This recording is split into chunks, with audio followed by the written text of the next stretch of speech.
Marcus Hale's heart shattered when he opened that termination letter, knowing his 13-year-old son would see him as a failure once again.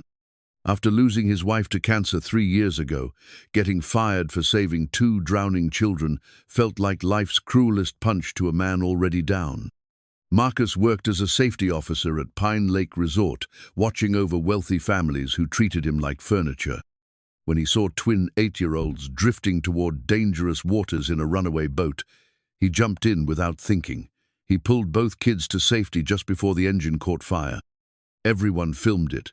Everyone cheered. But the next morning, Marcus got fired for breaking protocol. The resort worried about lawsuits more than children's lives. 24 hours later, helicopters filled the sky above his small farm. Dozens of them landed like an invasion force, turning his quiet property into organized chaos. Rich-looking people stepped out, transforming his world in minutes. What could connect a broke single dad to this incredible show of wealth and power? Before we jump back in, tell us where you're tuning in from. And if this story touches you, make sure you're subscribed, because tomorrow I've saved something extra special for you. The morning sun filtered through the faded curtains of the Hale farmhouse, casting long shadows across the worn hardwood floors that Sarah had once polished to a shine. Marcus sat at the kitchen table, his calloused hands wrapped around a chipped coffee mug, staring at the termination letter that had arrived yesterday like a death sentence. The paper felt heavier than it should, each word a reminder of how quickly a man's reputation could crumble. Dylan emerged from his bedroom, his sandy hair tousled from sleep, carrying a thick marine biology textbook under his arm. At 13, he possessed an old soul that had been shaped by loss far too early. He moved with the quiet consideration of someone who had learned to read the emotional weather of a grieving household. "Morning, Dad," Dylan said, his voice carefully neutral as he noticed the letter still spread across the table. He poured himself a glass of orange juice and sat down across from his father, the silence between them comfortable but heavy. Marcus folded the letter and slipped it into his shirt pocket, forcing a smile that didn't quite reach his eyes. "Morning, kiddo. Sleep okay?" "Yeah." Dylan opened his textbook to a page about marine ecosystems, but his attention remained on his father. "You know, there's this thing called bioluminescence, where organisms create their own light in dark places. Sometimes the darkest environments produce the most beautiful displays." The boy's wisdom never ceased to amaze Marcus. Even at 13, Dylan had a way of offering comfort without making it obvious, a skill learned from watching his mother navigate her illness with grace and dignity. Their farmhouse stood on 5 acres of rolling Pennsylvania countryside, a modest, 2-story structure that had seen better decades. The white paint peeled in places, and the front porch sagged slightly on the left side, but it was theirs. Sarah had loved this place, especially the large kitchen window that overlooked her vegetable garden. Now the garden sat mostly untended, a few stubborn tomato plants struggling against the weeds. Marcus had bought the property 12 years ago, when Dylan was just a baby, back when his construction foreman's salary could handle a mortgage, and Sarah's part-time teaching income covered the extras. They had dreams, then plans to renovate the barn, maybe get some chickens, expand the garden. Cancer had a way of reshuffling priorities. "I've been thinking about those tide pools we visited last summer," Dylan said, turning a page in his textbook. "Remember how the sea anemones would close up when the water receded, but they'd open again when the tide came back? They just waited." Marcus studied his son's profile, marveling at how much Dylan resembled Sarathi, same thoughtful brown eyes, the same way of tilting his head when he was processing something important. But Dylan had inherited Marcus's stubborn jaw and broad shoulders, already hinting at the man he would become. The kitchen held the accumulated memories of their life together. Sarah's collection of ceramic roosters still lined the windowsill, gathering dust but impossible to move. Her apron hung on its hook by the stove, faded blue with tiny yellow flowers. Marcus had tried to take it down once, 6 months after the funeral, but Dylan had quietly hung it back up the next morning. In the living room, family photographs covered the mantelpiece above the brick fireplace. wedding pictures, Dylan's school photos, vacation snapshots from happier times. But the most important photograph sat in Marcus's bedroom nightstand drawer, Sarah, in her hospital bed during her final week, holding Dylan's hand while he read to her from one of his science books. She had made Marcus promise to take that picture, insisting that love looked different from courage, but required the same commitment. That photograph rested beside a small wooden jewelry box containing Sarah's wedding ring. Marcus had removed it from her finger just hours after she passed, not because he wanted to let go, but because he needed something tangible to hold when the grief became unbearable. 3 years later, he still opened that box on difficult nights, running his thumb over the simple gold band while remembering their wedding day. "Dad, are you going to look for another job today?" Dylan asked, closing his textbook and giving his father his full attention. Marcus nodded, though the prospect felt overwhelming. At 56, he had discovered that age discrimination was real and merciless. His construction experience meant little in a modern economy that valued digital skills over physical capability. The safety officer position at Pine Lake Resort had been a compromise, a way to earn steady income while staying close to Dylan after Sarah's death. "There's a posting for a maintenance supervisor at the community college," Marcus said. "Figured I'd drive over and fill out an application." "That's good. You're good at fixing things." The simplicity of Dylan's faith in him was both heartbreaking and inspiring. The boy had watched his mother die and his father struggle, yet he maintained an optimism that Marcus envied. Dylan approached life like one of his marine biology specimens, examining each challenge with curiosity rather than fear. Their morning routine had developed organically over the past 3 years. Marcus would make coffee and scrambled eggs while Dylan prepared his school lunch. They'd eat together, discussing Dylan's homework or current events, maintaining the pretense that their world hadn't been fundamentally altered by loss and now unemployment. The Pine Lake Resort incident had blindsided Marcus completely. He had been working there for 3 years, maintaining the swimming areas and supervising water activities for the wealthy families who could afford the exclusive lakeside accommodations. The job wasn't glamorous, but it was steady, and the guests generally ignored him, which suited Marcus fine. Yesterday had started like any other Tuesday. Marcus was checking the chemical levels in the resort's infinity pool when he heard shouting from the dock area. 2 children twins, he learned, later had somehow gotten into one of the resort's motorboats. The engine was running, the boat was moving toward the open water, and the children were screaming. Marcus didn't think. He ran toward the dock, dove into the lake fully clothed, and swam toward the runaway boat. The engine was stuck in forward gear, probably damaged by the children's panicked attempts to control it. Marcus reached the boat just as it approached a rocky outcropping that would have meant certain disaster. Hauling himself over the stern, he managed to cut the engine and guide the boat back toward shore. The twins, Emma and Ethan, 8 years old, were crying but unharmed. Resort guests had filmed the entire rescue on their phones, and within hours the video was trending on social media with hashtags like Hero Safety and Lake Rescue. Marcus had expected gratitude, maybe even recognition from the resort management. Instead, he received a meeting with the legal department and a pink slip by 5 o'clock. The resort's lawyers were concerned about liability. What if Marcus had been injured during the unauthorized rescue? What if the children had been hurt while in his care?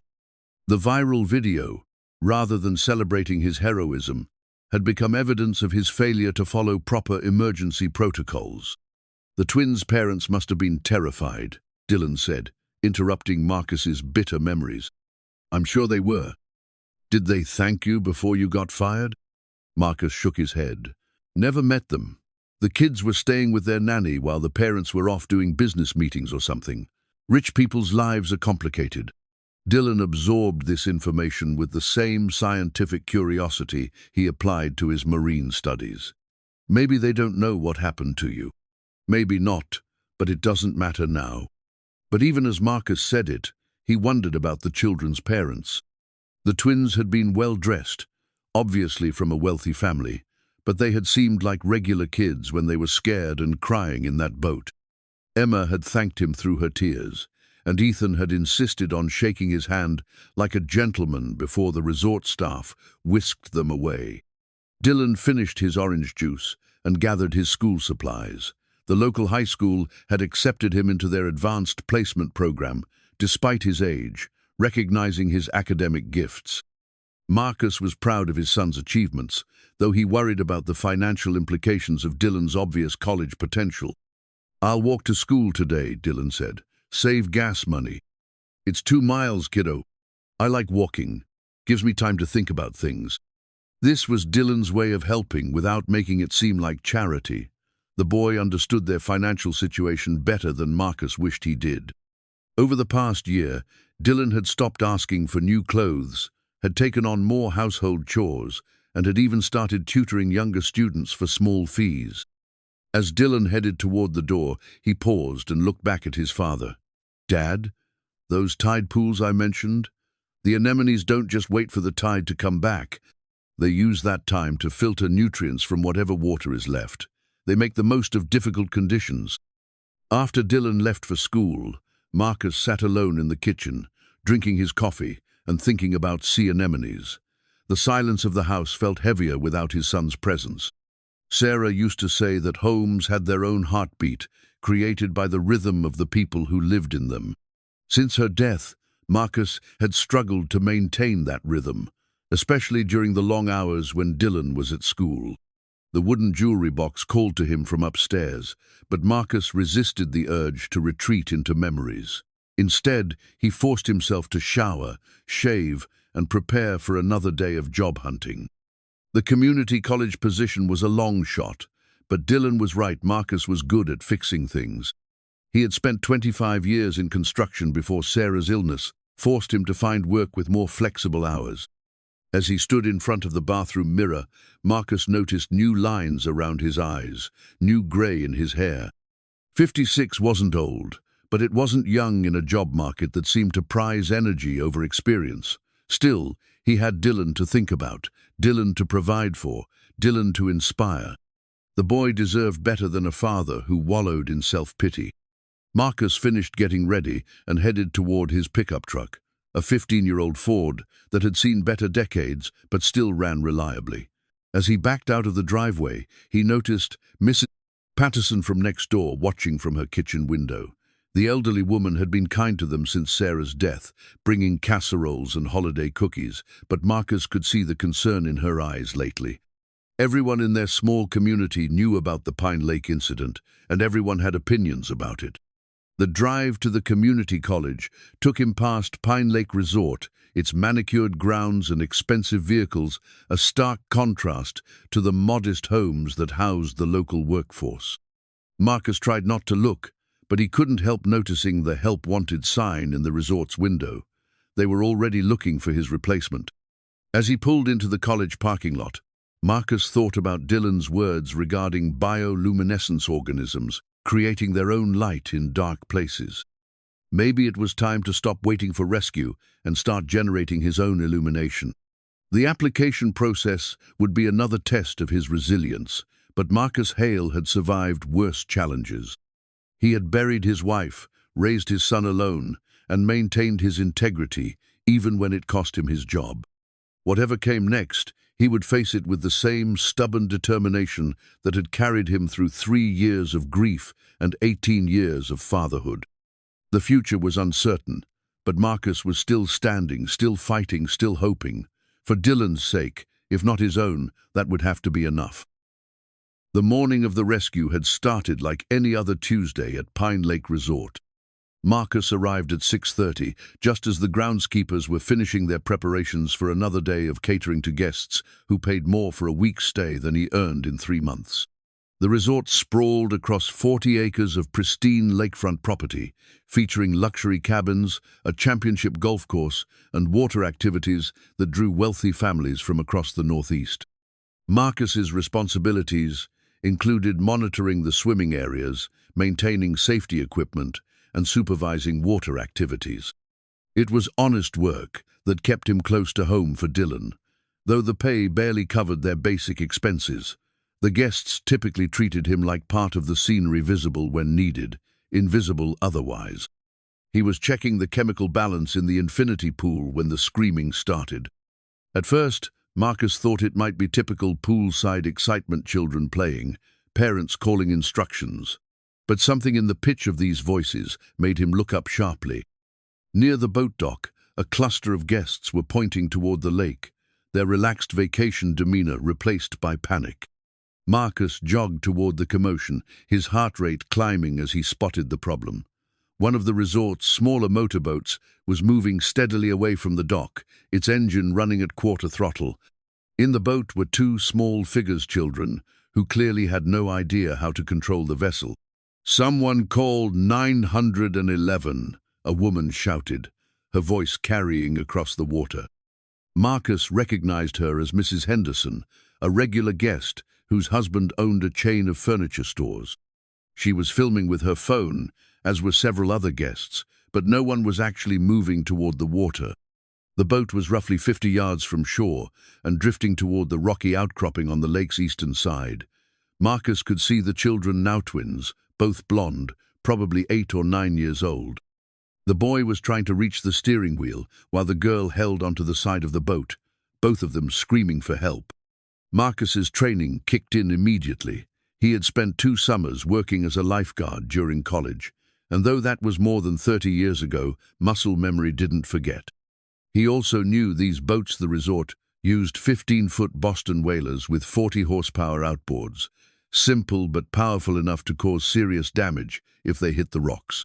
"Where's the nanny?" someone called out. "She went inside to get sunscreen," another voice replied. Marcus was already stripping off his work shirt and kicking off his boots. The resort's official protocol required him to radio for the harbor patrol and wait for professional assistance, but professional assistance was 20 minutes away, and those children had maybe 5 minutes before the boat reached the rocks. He dove from the dock in a clean arc, hitting the cold lake water with practiced precision. The shock of the temperature change momentarily took his breath away, but he immediately began swimming toward the runaway boat with strong, steady strokes.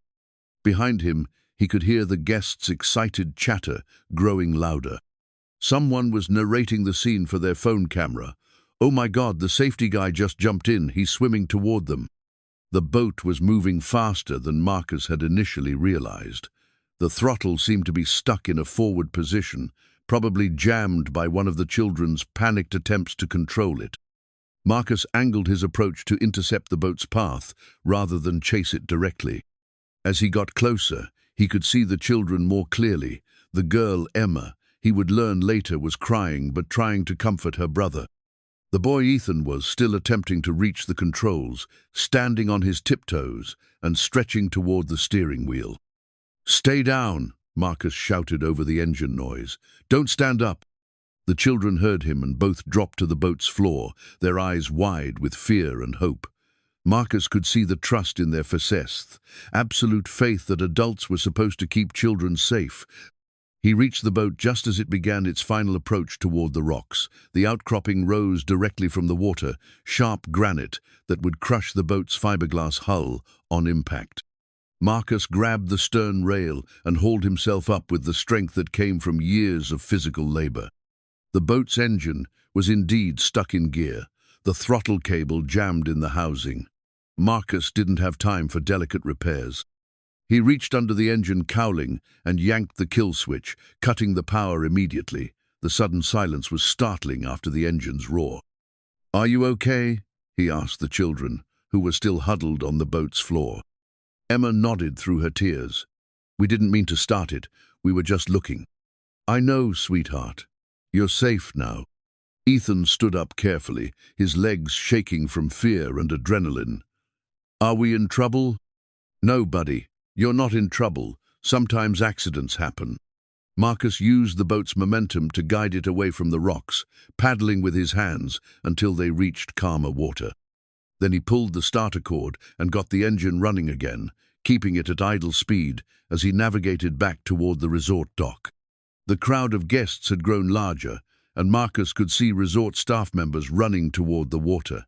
Several people were still filming, their phones capturing every moment of the rescue.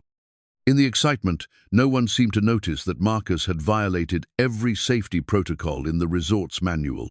As they approached the dock, Marcus could see a young woman running toward them, the children's nanny, he assumed, her face pale with panic.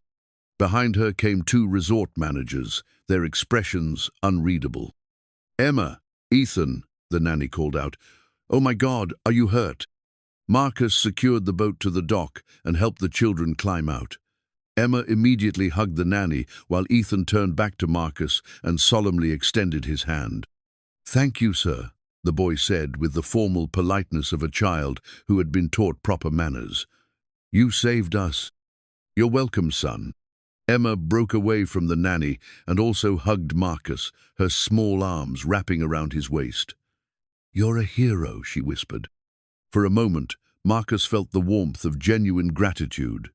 These children were safe because he had acted quickly and decisively. The viral video would later capture the exact moment when Emma hugged him, an image that should have represented everything good about human nature. "Mr. Hale," came a stern voice behind him.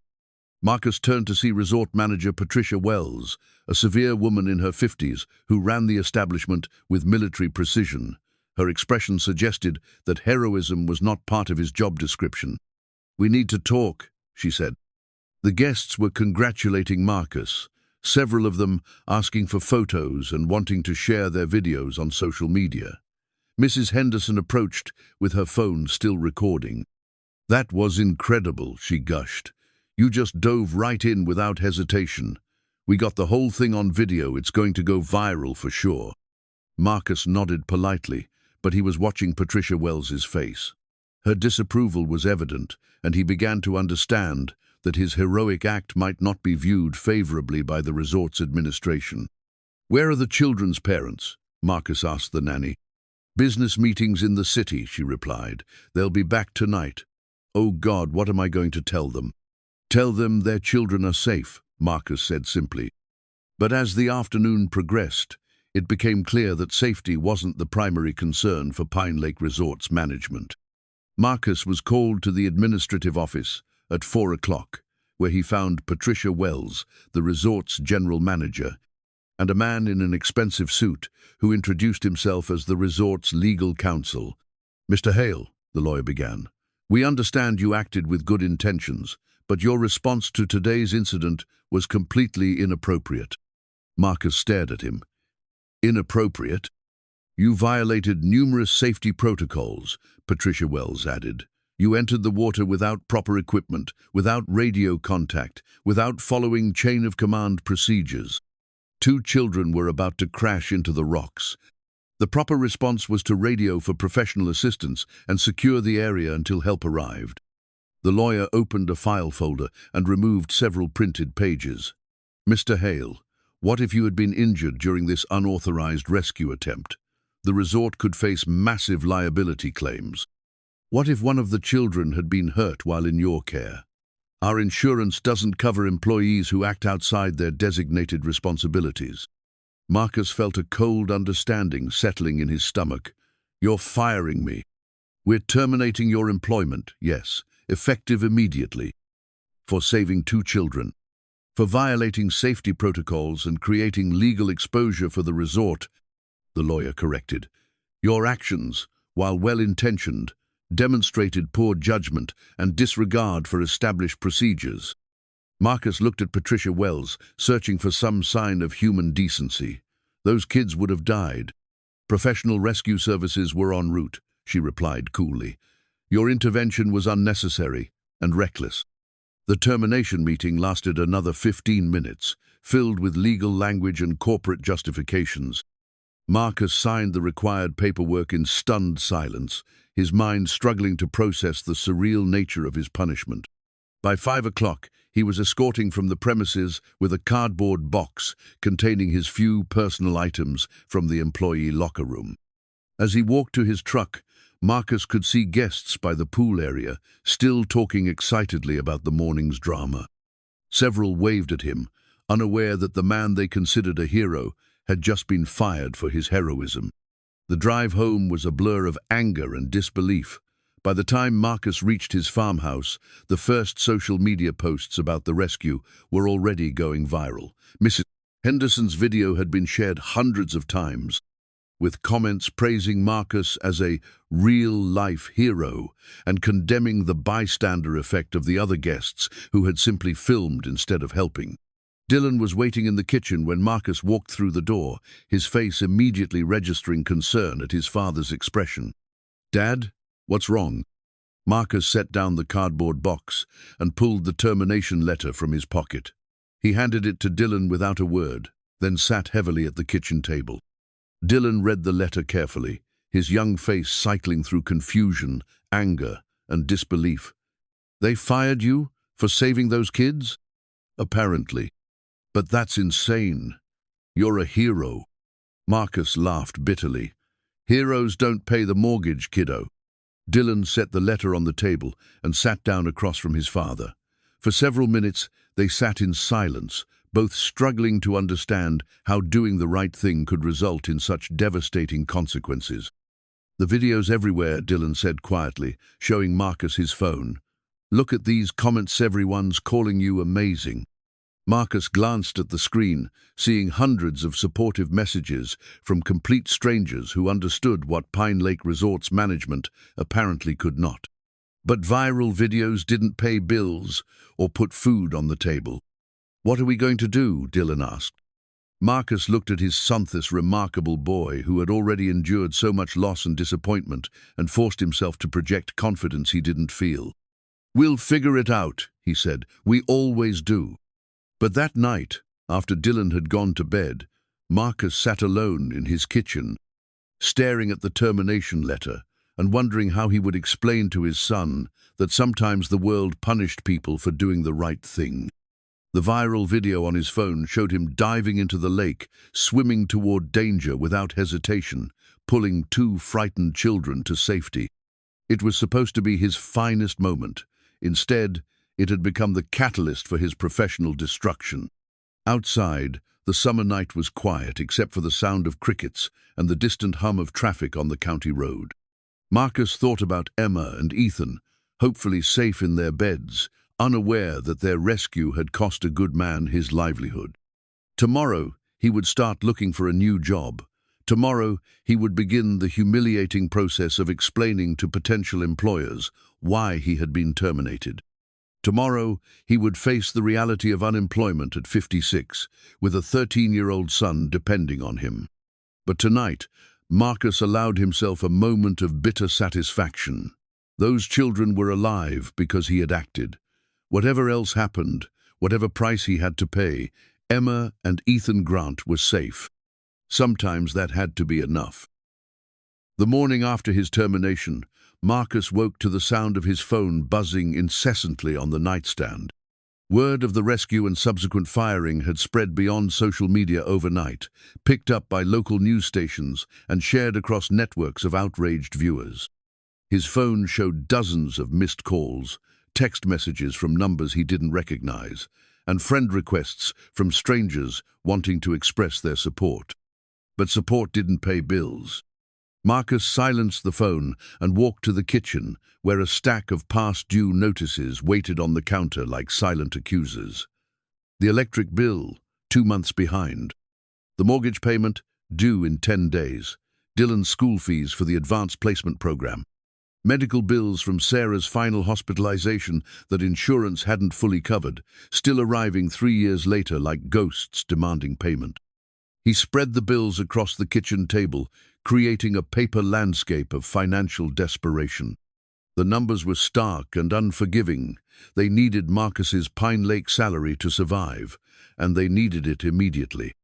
His savings account, depleted by Sarah's medical expenses and 3 years of single-income living, contained exactly $437. Dylan emerged from his bedroom carrying his marine biology textbook, but his usual morning energy was subdued. The boy had inherited Sarah's emotional intelligence and could read the weight of their situation in his father's posture. "Any news about jobs?" Dylan asked, pouring orange juice with careful precision. "I've got applications out," Marcus replied, which was true but incomplete. He had submitted online applications to 6 positions yesterday evening, but 3 were minimum wage retail jobs that wouldn't cover their basic expenses, and the others were construction positions that required travel or skills he hadn't used in years. Dylan sat down and opened his textbook to a page about marine ecosystems, but Marcus could see his son's attention wasn't on the reading. The boy was studying the bills spread across the table with the same scientific curiosity he applied to his ocean studies. "How long can we last?" Dylan asked quietly. The question hit Marcus like a physical blow. No 13-year-old should have to think about household finances, but Dylan had been forced to grow up quickly after Sarah's death. The boy understood their situation better than Marcus wished he did. "We'll be fine," Marcus said, hating the false confidence in his voice. Dylan looked up from his textbook, his brown eyes so much like Sarah's seeing through his father's attempted reassurance. "Dad, I can get a job. Lots of kids my age work." "Absolutely not. Your job is school." "But I could help." "No." Marcus's voice was firmer than he'd intended. "Dylan, I know you want to help, but this isn't your responsibility. I'll figure something out." The boy nodded reluctantly, but Marcus could see the wheels turning in Dylan's mind. His son was already calculating ways to contribute, probably planning to tutor more students or find odd jobs around the neighborhood. The thought of Dylan sacrificing his childhood to compensate for his father's failures was unbearable. After Dylan left for school, Marcus began his job search in earnest. He drove to the county employment office, where a tired-looking clerk handed him a stack of forms and directed him to a computer terminal that had seen better years. The available positions were grim warehouse work, fast food management, night security jobs that would keep him away from Dylan during the hours when his son needed him most. Marcus filled out applications methodically, each one a small surrender of dignity. Name, address, employment history, reason for leaving previous position. How did you explain that you'd been fired for heroism? How did you frame child rescue as a professional liability?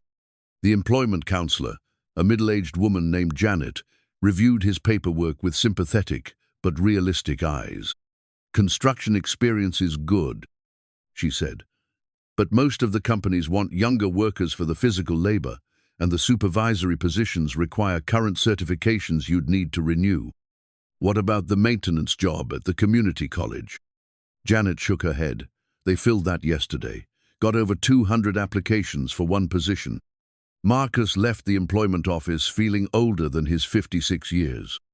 The job market had changed dramatically since he'd last been unemployed, and his age was an invisible barrier that potential employers couldn't legally acknowledge but wouldn't hesitate to consider. His next stop was the bank, where he met with loan officer David Chen, a young man who had probably never experienced genuine financial desperation. "Mr. Hale, I understand your situation," Chen said, reviewing Marcus's financial records on his computer screen. "But given your current unemployment status, we can't approve any additional lending. What about a bridge loan, just something to cover the mortgage until I find work? Your debt-to-income ratio is already too high. Without steady employment, you're considered a high-risk borrower." Marcus stared at the young banker, wondering if David Chen had ever rescued drowning children, or buried a wife, or raised a gifted son on a safety officer's salary. Probably not. "How long do I have before the bank starts foreclosure proceedings?" "Typically, we begin the process after 90 days of non-payment, but Mr. Hale, it doesn't have to come to that. There are programs available: debt counseling, mortgage modification assistance. Programs designed for people who had made poor financial choices, not for men who had been fired for saving children." But Marcus nodded politely and accepted the brochures Chen offered, adding them to his growing collection of unwanted paperwork. That afternoon, Marcus drove through their small town, looking for help-wanted signs and trying to imagine himself in various positions. The hardware store needed part-time help, but part-time wouldn't cover their mortgage. The diner was hiring waitstaff, but Marcus had never worked in food service and suspected his age would work against him in a job that typically employed college students. At the grocery store, he ran into Tom Bradley, a former co-worker from his construction days. Tom had heard about the Pine Lake incident and offered his sympathies along with some harsh truths about the local job market. "It's rough out there, Marcus," Tom said, leaning against his shopping cart. "The construction companies are all hiring illegals for half what they used to pay Americans. And the other jobs? They want kids who'll work for peanuts and don't require health insurance. There's got to be something. Maybe, but not at our age, not at a wage that'll support a family. Have you thought about moving? There's more opportunity in the cities." Moving would mean uprooting Dylan from his school, separating him from the few friends he'd made, taking him away from the only home he'd known since infancy. It would mean selling the house where Sarah had lived and died, abandoning the memories embedded in every room. "Not yet," Marcus said. That evening, Dylan returned from school with news that initially lifted Marcus's spirits. "Mrs. Peterson wants to hire me to tutor her son in biology," Dylan announced. $20 an hour, twice a week. "That's great, kiddo, but—" And Jimmy's dad asked if I could help him organize his fishing tackle collection. He'd pay me $15. Marcus realized what was happening. Dylan was networking, using his reputation as a smart, responsible kid to generate income for their household. The boy was applying his scientific mind to the problem of their financial crisis, just as he would approach any other puzzle requiring a solution. "Dylan, you don't need to." "Dad, I want to help. This isn't charity or anything. These are real jobs that need doing.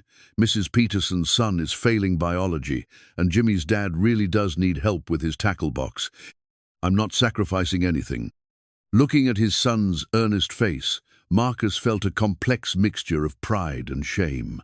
Pride because Dylan was demonstrating the same courage and determination that had driven Marcus into that lake.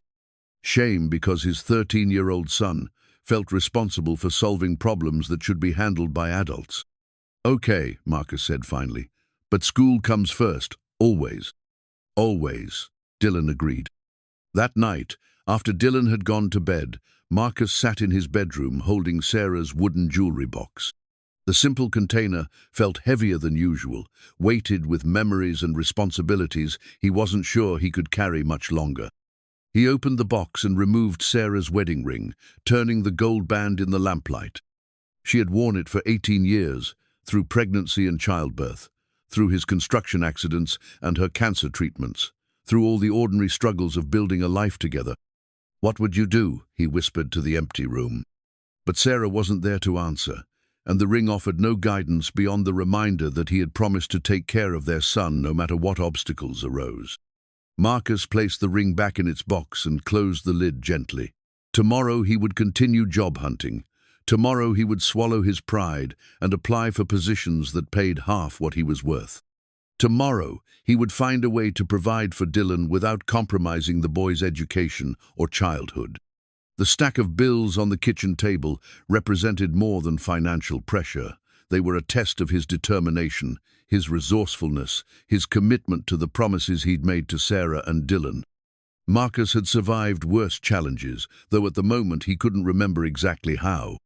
Outside his bedroom window, the summer night was quiet, except for the sound of crickets and the distant hum of late traffic.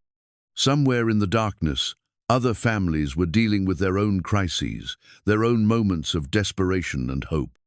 Marcus turned off the lamp and tried to sleep, knowing that tomorrow would bring new rejections, new disappointments, new reminders that the world didn't always reward good men for doing the right thing.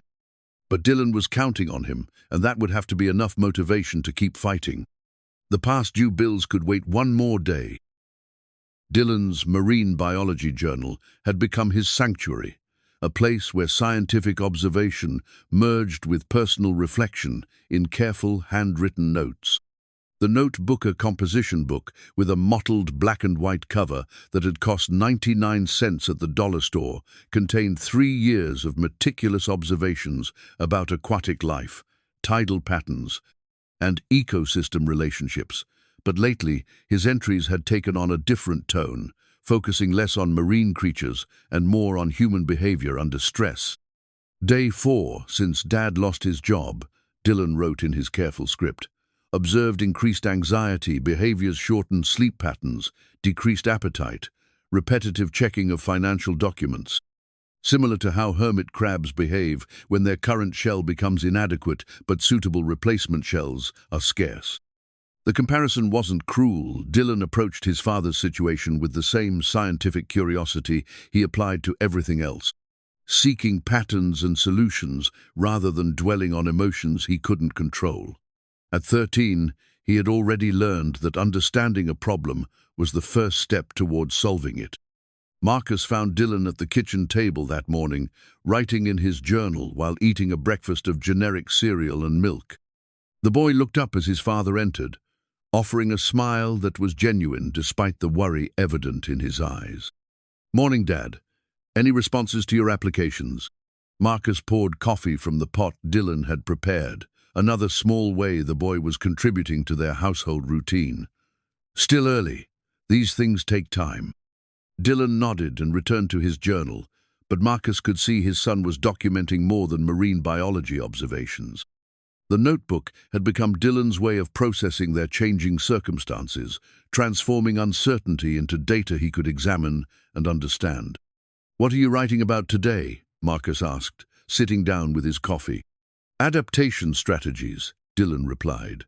"I've been reading about how organisms survive environmental changes. Some species migrate to new habitats, some evolve new characteristics, and some develop cooperative relationships with other species for mutual benefit."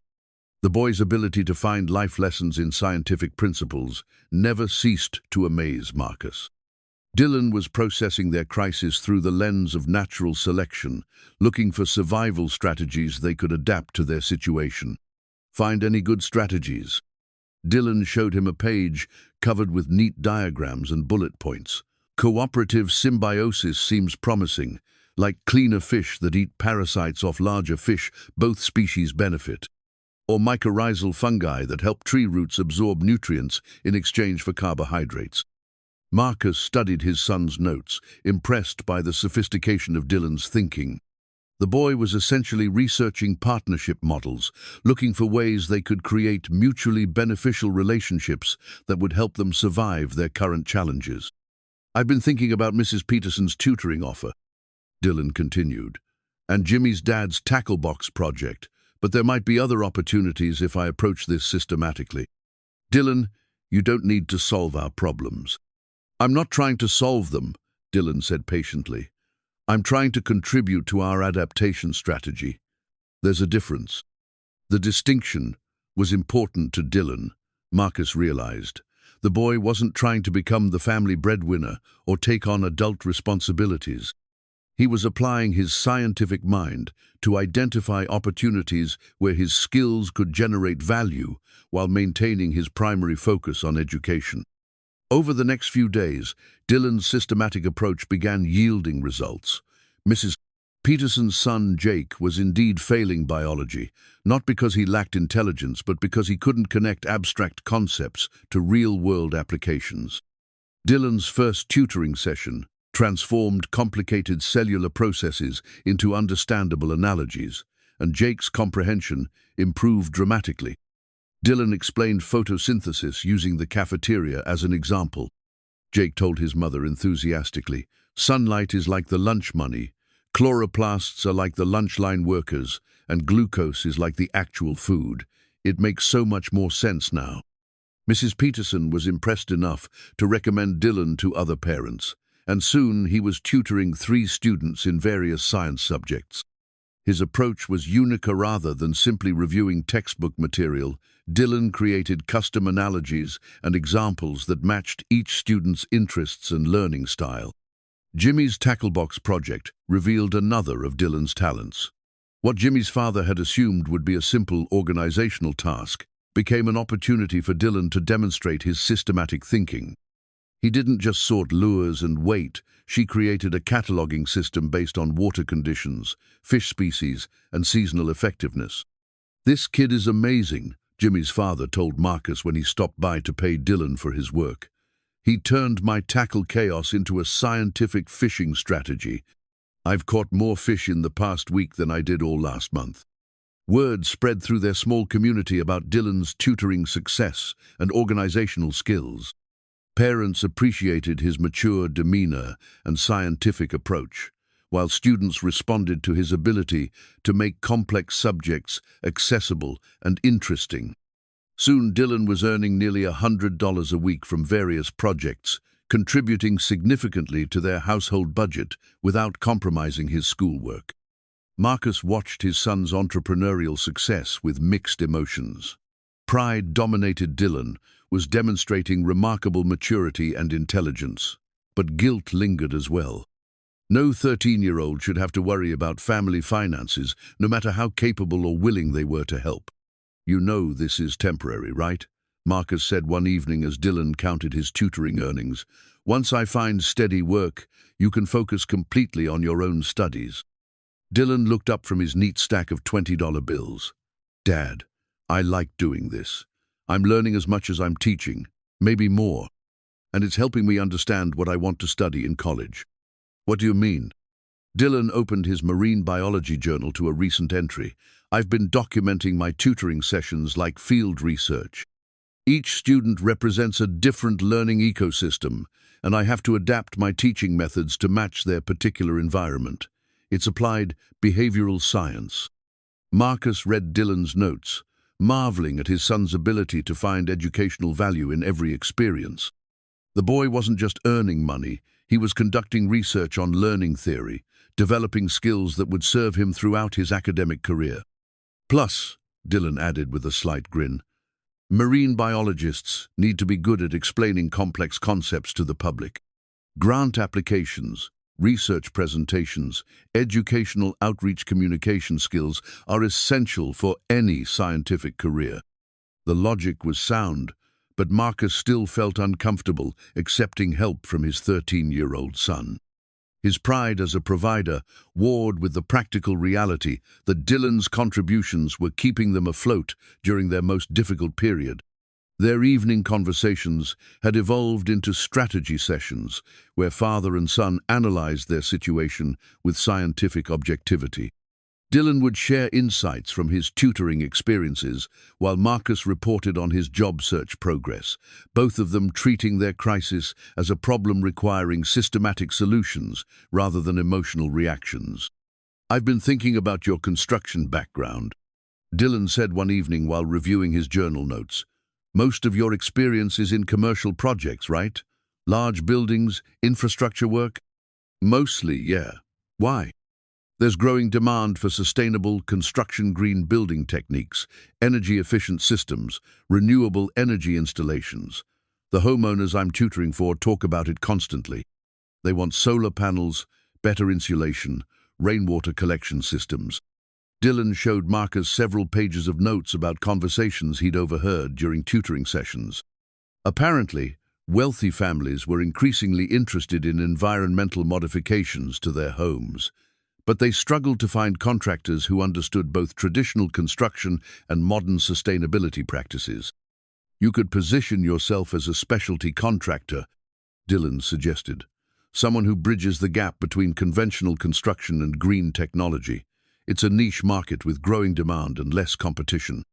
Marcus stared at his son's analysis, impressed by the sophistication of Dylan's market research. The boy had been quietly gathering intelligence during his tutoring sessions, identifying opportunities that Marcus's traditional job search had missed completely. "That would require additional training, certifications I don't have."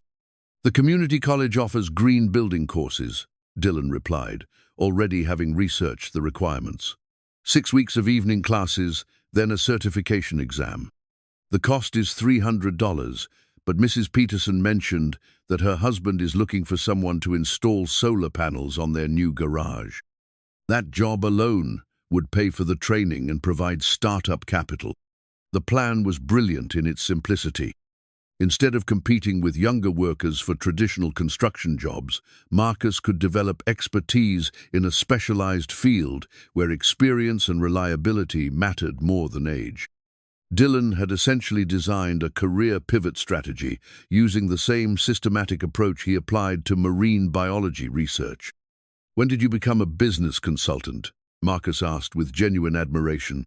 Dylan smiled, closing his journal with satisfaction.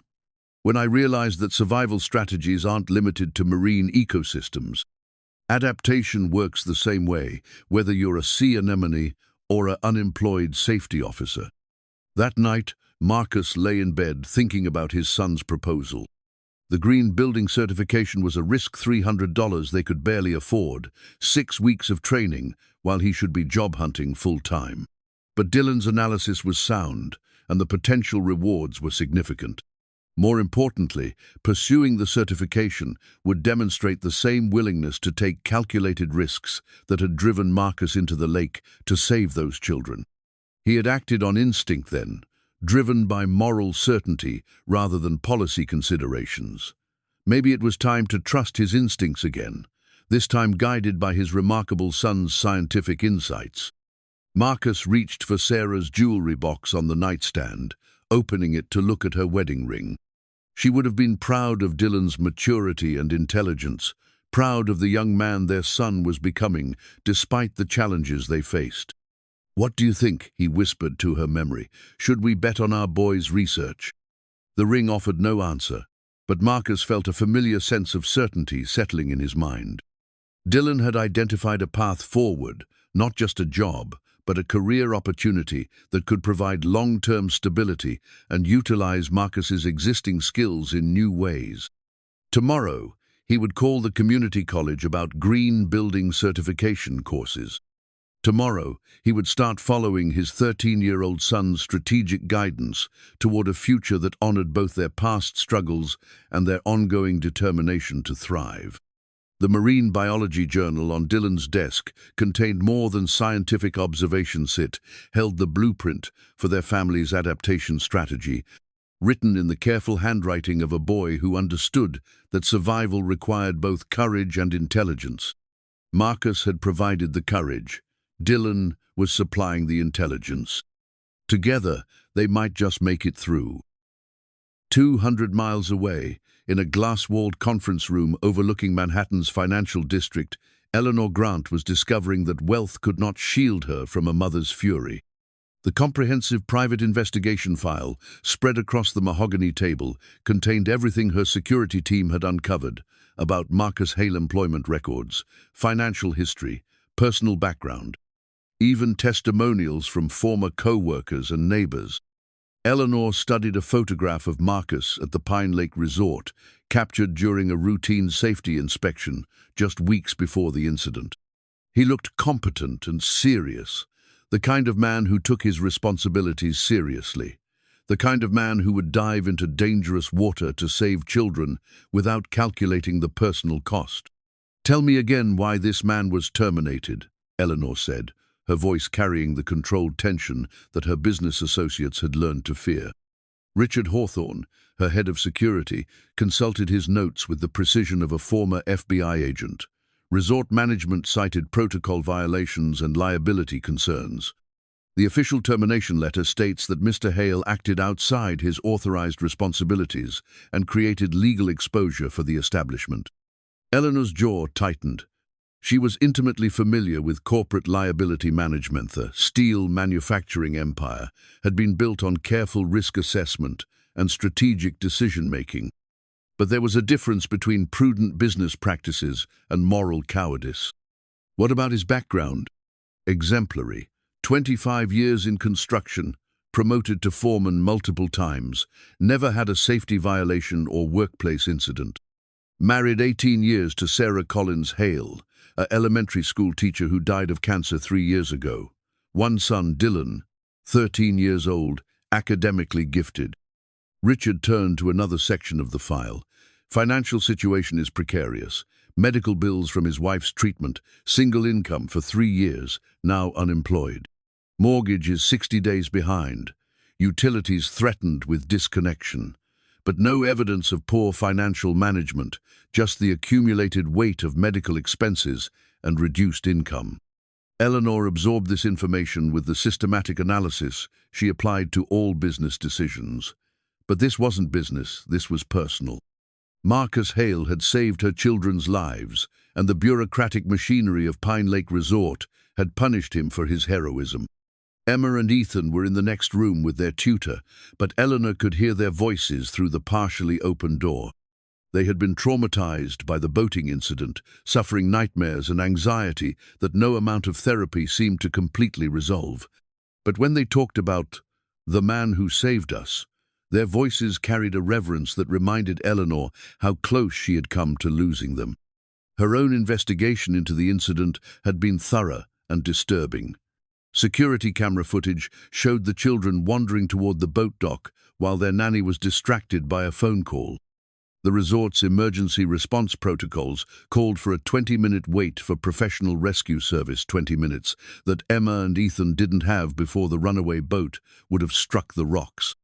Marcus Hale had made the decision that Eleanor would have made in his position. He had chosen children's lives over corporate policy, human decency over legal technicalities, and he had been destroyed for it. "What's his current employment status?" Eleanor asked. "Unsuccessful job search. Age discrimination appears to be a factor, along with the circumstances of his termination. He's enrolled in green building certification courses at the local community college, apparently his son's suggestion for career diversification." Eleanor raised an eyebrow. His 13-year-old son suggested career strategy? Remarkable kid, according to our background checks. Academically gifted, mature beyond his years, recently started a tutoring business to help with family finances. The local community thinks very highly of both father and son. This information struck Eleanor with unexpected force. Her own children, despite their privileged circumstances, had been struggling with basic emotional regulation since their father's death 2 years ago. The idea of a 13-year-old taking initiative to help his unemployed father suggested a level of resilience and maturity that wealth couldn't buy. Eleanor's late husband James would have admired Marcus Hale immediately.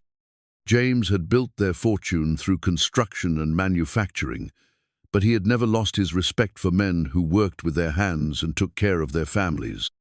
He would have been appalled by the resort's treatment of a man who had risked his life to save children. "I want to meet him," Eleanor decided. Richard frowned. "Ma'am, we could arrange a more conventional approach, a financial settlement perhaps, or assistance finding employment through our corporate connections. No, this requires a personal response." Eleanor stood and walked to the conference room's floor-to-ceiling windows, looking down at the bustling street 40 floors below. From this height, individual people looked like insects, insignificant and interchangeable. But Marcus Hale wasn't insignificant, was the man who had saved her children when no one else would act. She thought about James, who had died in a helicopter accident while inspecting one of their remote construction sites. He had been hands-on manager who insisted on personally overseeing dangerous operations, the kind of man who led from the front and accepted responsibility for his decisions. He would have understood Marcus Hale completely. What would James do? Eleanor asked herself aloud. Richard, who had worked for the family for 8 years, understood the question. Mr. Grant would have driven to Pennsylvania himself and offered Mr. Hale a job on the spot. Eleanor smiled for the first time in days. Exactly. She returned to the table and opened another section of the investigation file, detailed analysis of Marcus's career history, skills assessment, psychological profile. Everything suggested a man of integrity and competence who had been blindsided by corporate politics. "I've been thinking about the Wilderness Safety Academy," Eleanor said. The academy had been James's dreamer residential facility where urban children could learn outdoor skills, environmental awareness, and self-reliance. He had been planning it when he died, envisioning a place where kids from all backgrounds could develop confidence and character through structured wilderness experiences. Eleanor had put the project on hold after James's death, overwhelmed by grief and the demands of running their business empire. But lately, she had been thinking about reviving it as a memorial to her husband's vision and values. "Marcus Hale would be perfect to run such a facility," she continued. construction background for facility management, safety training for wilderness activities, personal experience with loss and resilience, and his son could benefit from our educational programs. Richard consulted his notes again. The boy is interested in marine biology. We could arrange advanced placement opportunities, summer internships at coastal research facilities. Eleanor felt a plan crystallizing in her mind, not just financial assistance for the Hale family, but a genuine partnership that would honor James's memory while creating opportunities for a man who deserved better treatment than he had received. I want to visit them personally, she decided, but not as a surprise arrange proper introduction. Standard corporate visit, legal team, security detail, advance arrangements. Eleanor considered this, then shook her head. No, too formal, too intimidating. This needs to be personal. She thought about the investigation file's description of the Hale property, 5 acres of rural Pennsylvania farmland, modest house, struggling finances. Marcus Hale had lost his job for saving her children. The least she could do was visit him with the respect he deserved. Helicopter convoy, Eleanor decided. Full display. I want Marcus Hale to understand that this isn't charity, it's recognition. Richard raised an eyebrow. Ma'am, that might be somewhat overwhelming for a man in his circumstances. Good, let him be overwhelmed. He saved my children's lives and lost his livelihood for it. He deserves to understand that there are consequences for heroism beyond corporate punishment. Eleanor began planning the visit with the same systematic approach she applied to major business acquisitions. This wasn't about guilt or obligation. It was about recognizing excellence and creating opportunity. Marcus Hale had demonstrated the kind of character that built successful enterprises and raised remarkable children. She thought about Emma and Ethan, who still woke up some nights calling for the man who had pulled them from danger. They needed to understand that their rescue had meaning beyond their own safety, that heroism could be rewarded as well as punished. The Wilderness Safety Academy would be built on Marcus Hale's property, Eleanor decided.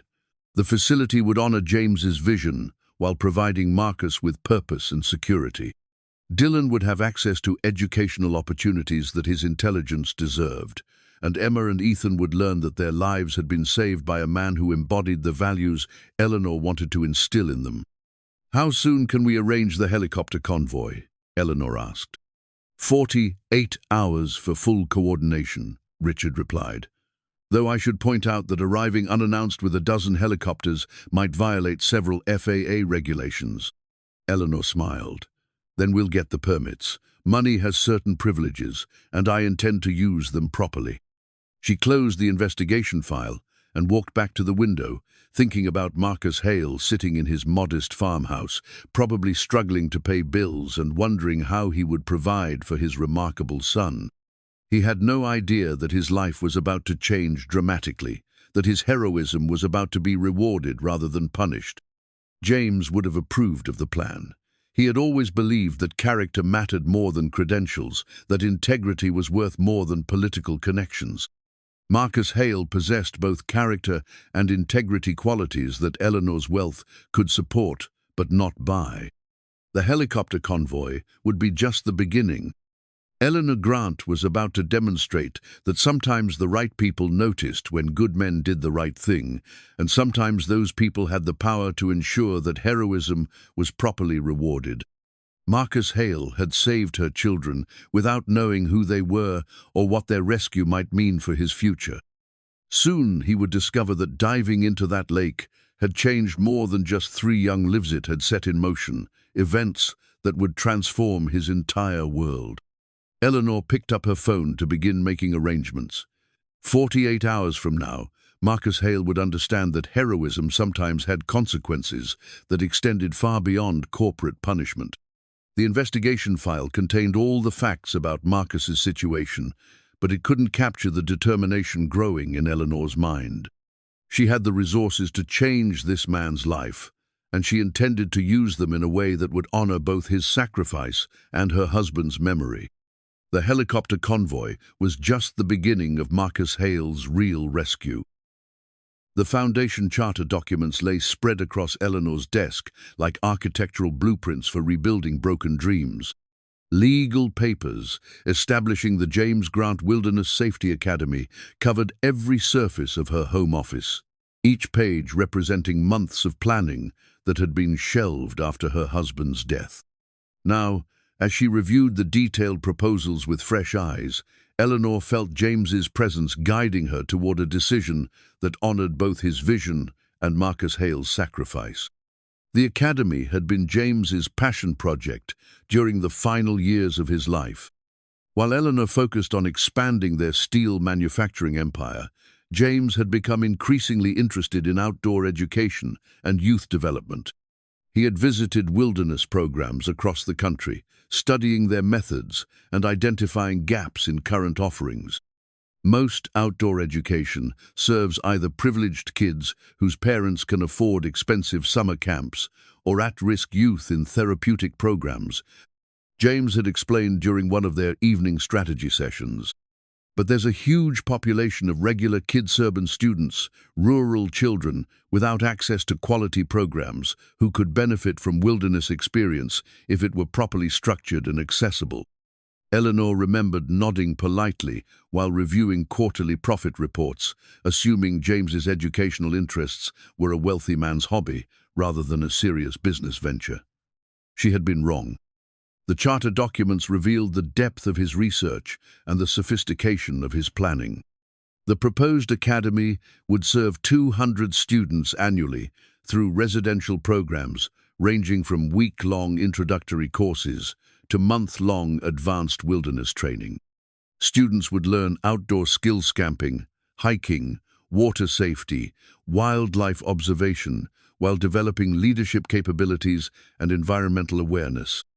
The curriculum integrated traditional outdoor education with modern safety protocols and scientific methodology. Most importantly, the academy would be financially accessible. James had designed a sliding-scale fee structure supported by corporate sponsorships and foundation grants, ensuring that family income wouldn't determine a child's access to wilderness education. The program was meant to be transformative rather than recreational serious education disguised as adventure. Eleanor touched the Foundation Charter's signature page, where James's name appeared in his careful handwriting just weeks before his fatal helicopter accident. He had been planning to submit the paperwork when he returned from the construction site inspection that had claimed his life. The documents had remained untouched in Eleanor's desk for 2 years, too painful to implement but too meaningful to discard. Now they represented the perfect solution to multiple problems. Emma and Ethan needed healing that traditional therapy hadn't provided. Since the boating accident, her twins had developed anxiety around water activities despite their obvious love for swimming and sailing. They needed positive outdoor experiences that could replace their trauma with confidence and competence. Marcus Hale needed more than a job. He needed a purpose that utilized his skills while providing long-term security for his family. His construction background, safety training, and personal experience with loss made him ideally suited to run a facility dedicated to building character through outdoor challenges. Dylan Hale's academic gifts deserved opportunities that his father's financial struggles couldn't provide. The Academy's educational partnerships with universities and research institutions would offer advanced placement opportunities in marine biology and environmental science. Eleanor picked up her phone and called Richard Hawthorne, her security chief. "Richard, I want you to expedite the helicopter convoy arrangements. We're going to Pennsylvania tomorrow." "Ma'am, tomorrow doesn't allow sufficient time for proper security protocols." "Then we'll manage with improper protocols. This has waited long enough." Eleanor ended the call and immediately dialed her attorney, Margaret Chen, who had helped James develop the original Academy proposal. "Margaret, I'm reviving the Wilderness Safety Academy project. I need you to review the charter documents and prepare for immediate implementation." "Eleanor, are you certain? This is a significant commitment, both financially and personally. The liability issues alone." "The liability issues were resolved 2 years ago. James did thorough legal research. I'm not calling for advice, I'm calling for action." Margaret's voice took on the professional tone that Eleanor's employees used when they recognized a non-negotiable decision. "I'll review the documents tonight and prepare implementation papers. Do you have a proposed location?" "Pennsylvania, 5 acres of rural property owned by Marcus Hale. I'll be meeting with him tomorrow to discuss partnership arrangements. I'll need environmental assessments, zoning clearances, construction permits. Handle whatever paperwork is required. Money is not a constraint." Eleanor hung up and walked to the window, overlooking the estate's formal gardens.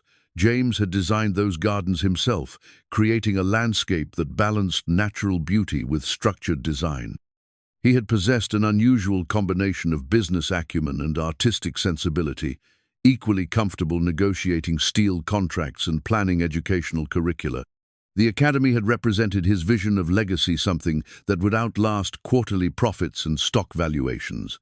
James had wanted to create lasting value in human development rather than just material wealth. His death had left Eleanor focused on maintaining their business empire while neglecting his deeper aspirations. Emma and Ethan burst into the office with the explosive energy that 8-year-olds brought to any space. They had been playing in the garden under their tutor's supervision, but Eleanor could see the restless anxiety that had plagued them since the boating incident. "Mommy, can we go swimming?" Emma asked, her question carrying the hopeful tone of a child who expected disappointment. "The pool water is too cold today, sweetheart," Eleanor replied, though the truth was more complicated. Since the accident, Emma and Ethan requested swimming almost daily, but then became frightened when actually near water. Their relationship with aquatic activities had become conflicted and painful. "What about the lake?" Ethan suggested. "We could wear life jackets." Eleanor felt her chest tighten. The children's desire to return to water activities was healthy, but their fear responses remained unpredictable. Traditional therapy had helped them understand their trauma intellectually, but emotional healing required different approaches.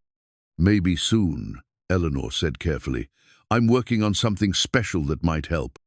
The twins exchanged glances with the telepathic communication that many twins developed. They sensed their mother's evasion but didn't press the issue, having learned to navigate her emotional availability carefully since their father's death.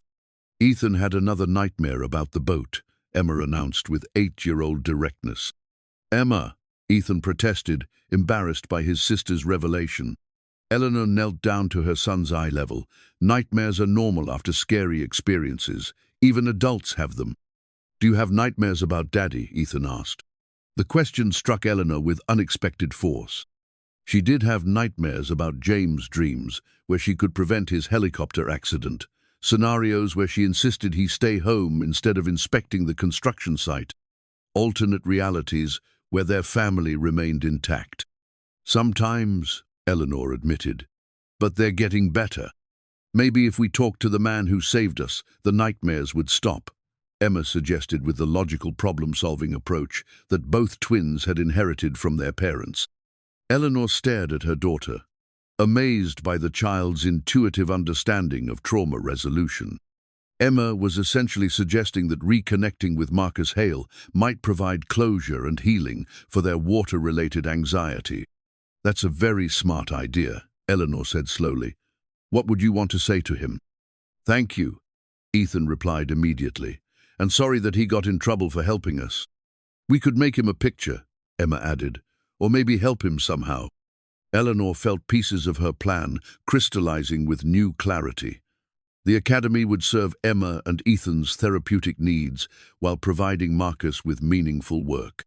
But more than that, it would create ongoing connection between her family and the man who had demonstrated the kind of moral courage that James had valued above all other qualities. "How would you feel about spending time learning outdoor skills?" Eleanor asked carefully. "Camping, hiking, safety skills around water?" The twins' faces lit up with enthusiasm, tempered by realistic concern. "Would the water part be scary?" Emma asked. "Not if you learned proper skills with excellent instructors. People who really understand safety and want to help children feel confident." "Like the man who saved us," Ethan suggested. exactly like the man who saved you.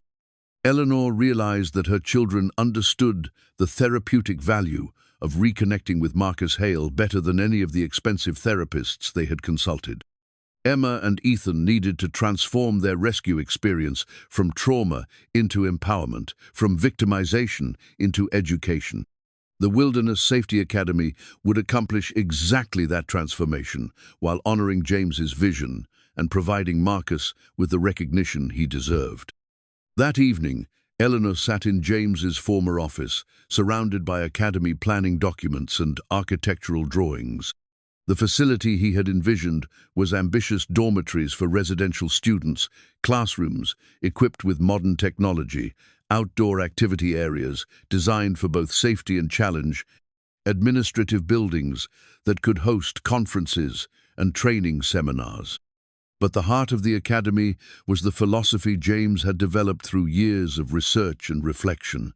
Outdoor education wasn't just recreation, it was character development through controlled adversity. Students would face genuine challenges in safe environments, developing resilience and confidence that would serve them throughout their lives. Marcus Hale embodied that philosophy perfectly. He had faced genuine adversity, his wife's illness, financial struggles, professional setbacks, without compromising his integrity or his commitment to his son. He had demonstrated the kind of moral courage that couldn't be taught in classrooms, but could be modeled through personal example. Eleanor reviewed the helicopter convoy logistics that Richard had prepared. 12 aircraft would arrive at Marcus's property in coordinated formation, creating a display that would communicate both respect and serious intent. The convoy would include security personnel, legal advisors, architectural consultants, and educational specialists, everyone needed to begin immediate academy development. The visual impact would be deliberately overwhelming. Marcus Hale had been dismissed and humiliated by corporate bureaucrats who valued policy compliance over human decency. Eleanor intended to demonstrate that different values could produce dramatically different consequences. Tomorrow, Marcus would discover that saving her children had connected him to resources and opportunities beyond his current imagination. The academy would transform his property into a nationally recognized educational facility, while providing his family with financial security and professional purpose. More importantly, Emma and Ethan would learn that their rescue had created lasting value beyond their own survival. Their trauma would become the foundation for an institution that would serve thousands of children over the coming decades. Eleanor signed the charter documents with firm strokes, officially establishing the James Grant Wilderness Safety Academy. Tomorrow's helicopter convoy would carry more than just people and equipment. It would deliver the future that Marcus Hale's heroism had earned but hadn't yet received. The foundation documents represented James's vision made tangible, Eleanor's grief transformed into action, and Marcus's sacrifice rewarded with opportunity.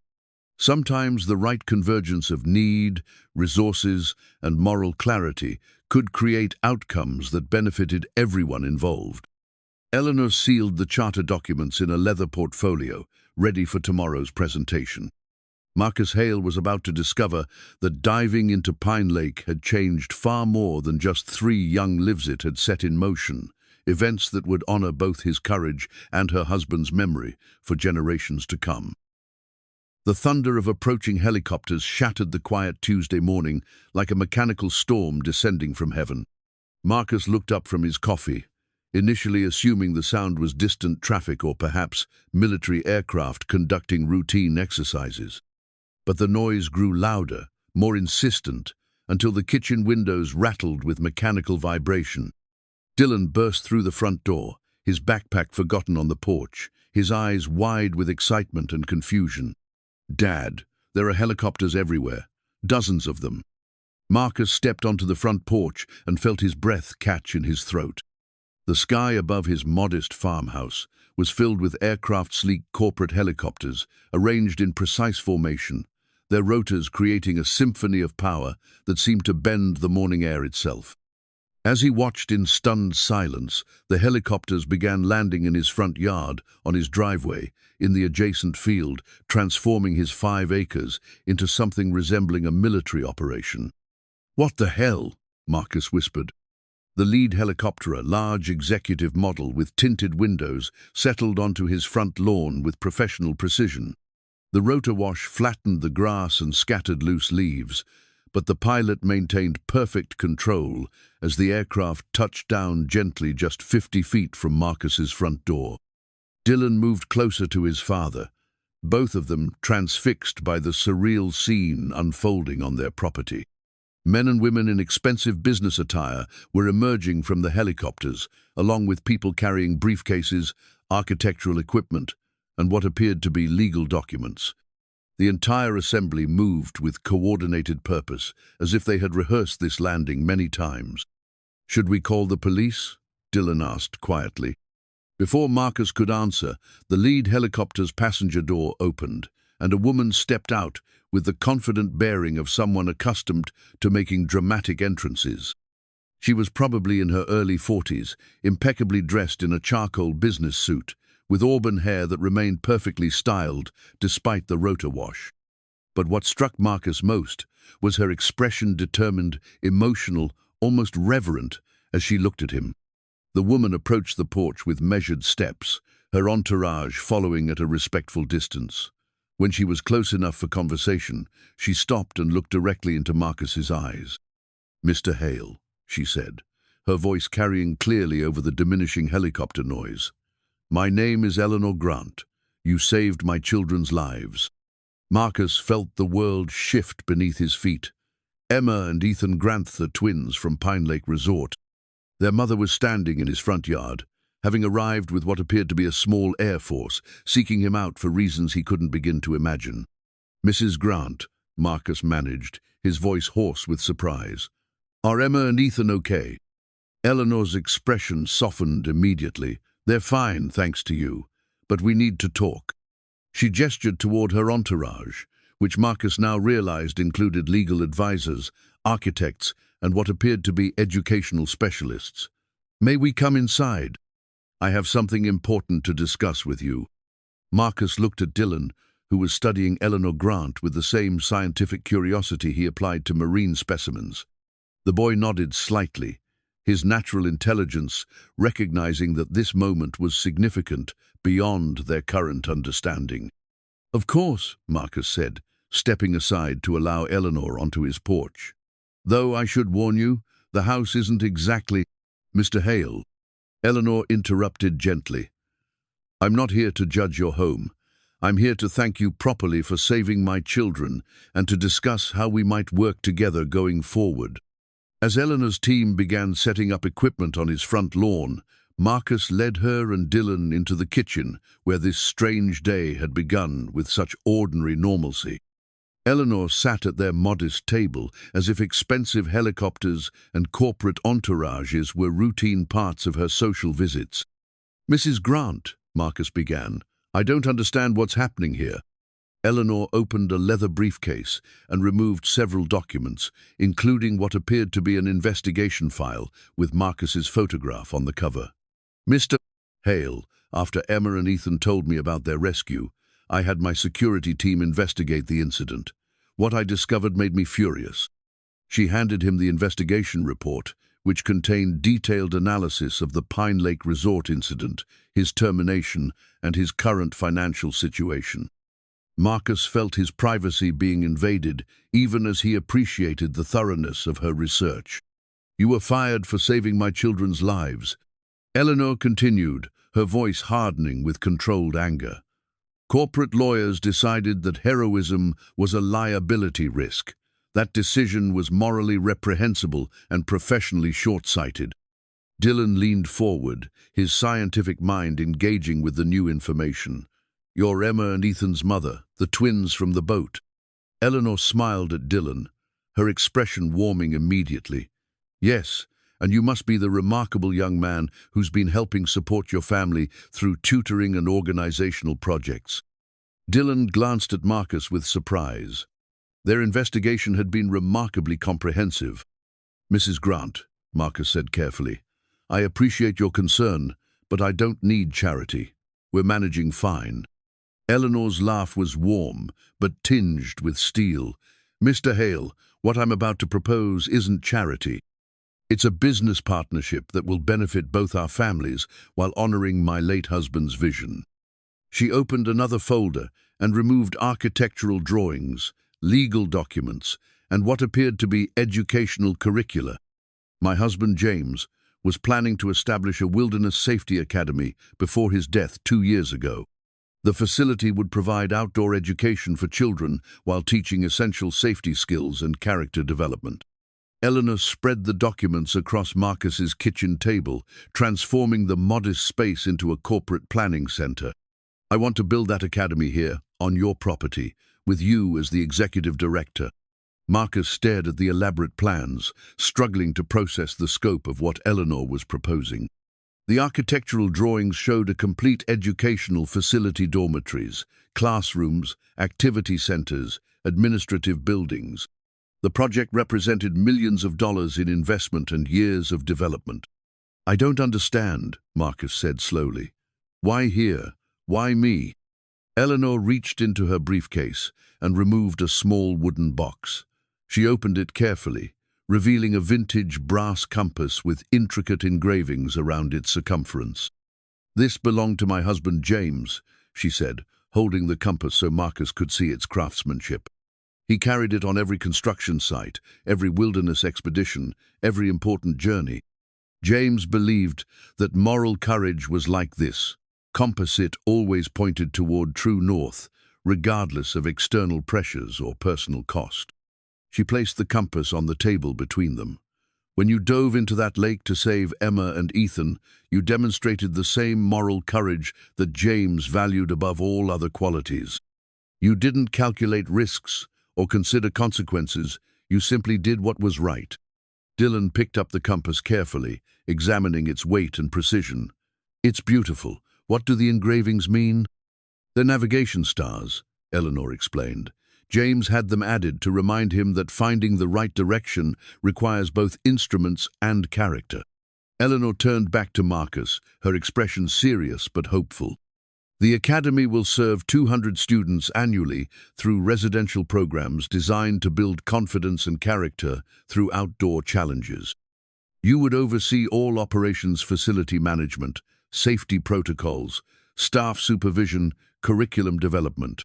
She handed him a detailed job description that outlined responsibilities, compensation, and benefits that exceeded anything Marcus had imagined possible.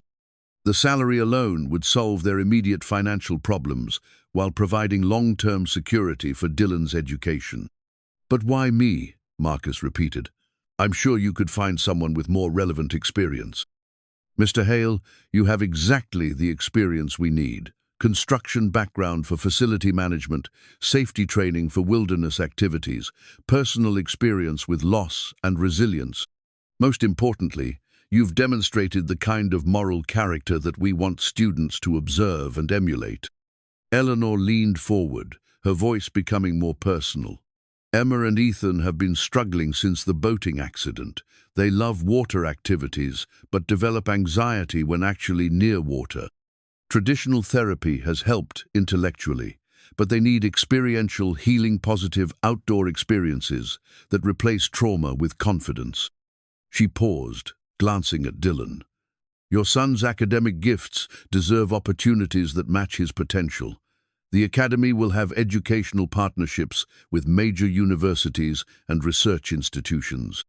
Dylan could access advanced placement programs, summer internships at coastal research facilities, mentorship with leading marine biologists. Marcus felt overwhelmed by the scope of Eleanor's proposal. The academy would transform his property, provide financial security, and offer Dylan educational opportunities beyond their current dreams. But accepting would mean fundamental changes to their independent, self-reliant lifestyle. This is incredibly generous, Marcus said carefully, but I need to understand your motivations. Why is this important to you? Eleanor's composure cracked slightly, revealing the grief that drove her determined planning. Because James died trying to balance business success with meaningful contribution to the world. The Academy was his vision of legacy, something that would outlast quarterly profits and stock valuations. She touched the compass gently. After he died, I focused on maintaining our business empire while neglecting his deeper aspirations. But when I learned how Pine Lake Resort had treated you, I realized that James would have been appalled. He believed that character mattered more than credentials, that integrity was worth more than political connections. Eleanor looked directly at Marcus. You possess both character and integrity qualities that my wealth can support, but not buy. Building the Academy here, with you as director, honors both your sacrifice and my husband's memory. Dylan had been listening intently, his scientific mind analyzing the proposal from multiple angles. Dad, this could work. The property has good access roads, natural boundaries for outdoor activities, proximity to both rural and urban populations, and the educational opportunities. Dylan, Marcus interrupted gently, this is a major decision that affects our entire future.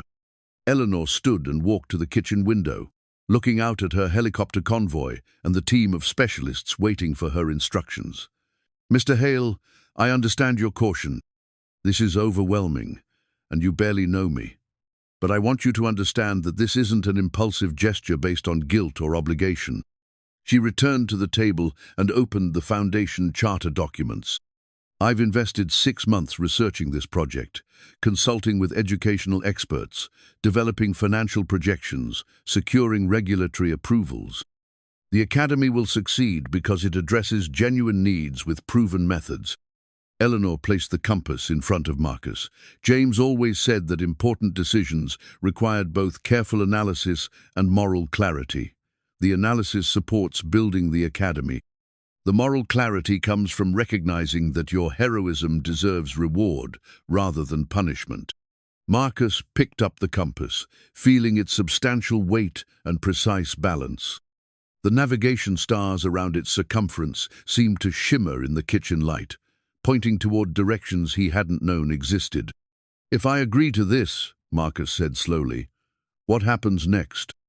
Eleanor smiled with the satisfaction of someone whose careful planning was approaching fruition. Construction begins immediately. Full environmental assessment, architectural development, permit acquisition, everything needed to break ground within 90 days. You would oversee the entire process while developing curriculum and hiring staff. She opened another folder containing financial projections and operational timelines. The Academy's first students would arrive next summer. By year 3, we'll be serving our full capacity with waiting lists for enrollment. Dylan leaned over the documents, his excitement growing as he absorbed the details. Dad, look at the marine biology components. Partnerships with Woods Hole, Scripps Institution, even international research facilities. This is incredible. Marcus studied his son's animated face, seeing reflected there the same enthusiasm that Dylan brought to his scientific studies. The Academy would provide opportunities that Marcus could never afford to give his remarkable son. But accepting Eleanor's proposal meant acknowledging that he needed rescue, that his own efforts to provide for Dylan weren't sufficient. It meant accepting that diving into Pine Lake had connected him to resources and opportunities beyond anything his construction skills could generate. Mrs. Grant, Marcus said finally, this is generous beyond measure, but I need time to consider the implications properly. Eleanor nodded, understanding his need for deliberation. Of course, this is a life-changing decision that shouldn't be rushed. She stood and gathered her documents, leaving only the compass on the kitchen table.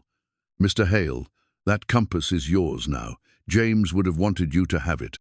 When you're ready to decide, use it to find your true north. As Eleanor prepared to leave, she paused at the kitchen door. One more thing. Emma and Ethan have been asking about you constantly since the rescue. They want to thank you properly and make sure you're okay. Would you be willing to meet with them? Marcus felt his throat tighten with unexpected emotion. Of course, I'd like to know they're doing well. Eleanor smiled. They're remarkable children, just like your son. Perhaps that's another reason why this partnership makes sense. We're all raising exceptional kids who deserve exceptional opportunities. After Eleanor and her entourage departed, leaving only the fading sound of helicopter rotors and the lingering scent of aviation fuel, Marcus and Dylan sat in their suddenly quiet kitchen, staring at the compass that now represented the most important decision of their lives. "Dad," Dylan said softly, "what are you thinking?" Marcus turned the compass in his hands, watching its needle settle steadily toward magnetic north. "I'm thinking that sometimes life offers second chances in ways we never expected." The compass pointed true, just as Eleanor had promised, offering guidance toward a future that honored both courage and opportunity, both independence and partnership, both past struggles and future possibilities. Marcus Hale was about to discover that heroism sometimes had consequences that extended far beyond the moment of action, creating ripples that could transform entire lives in ways that money alone could never accomplish.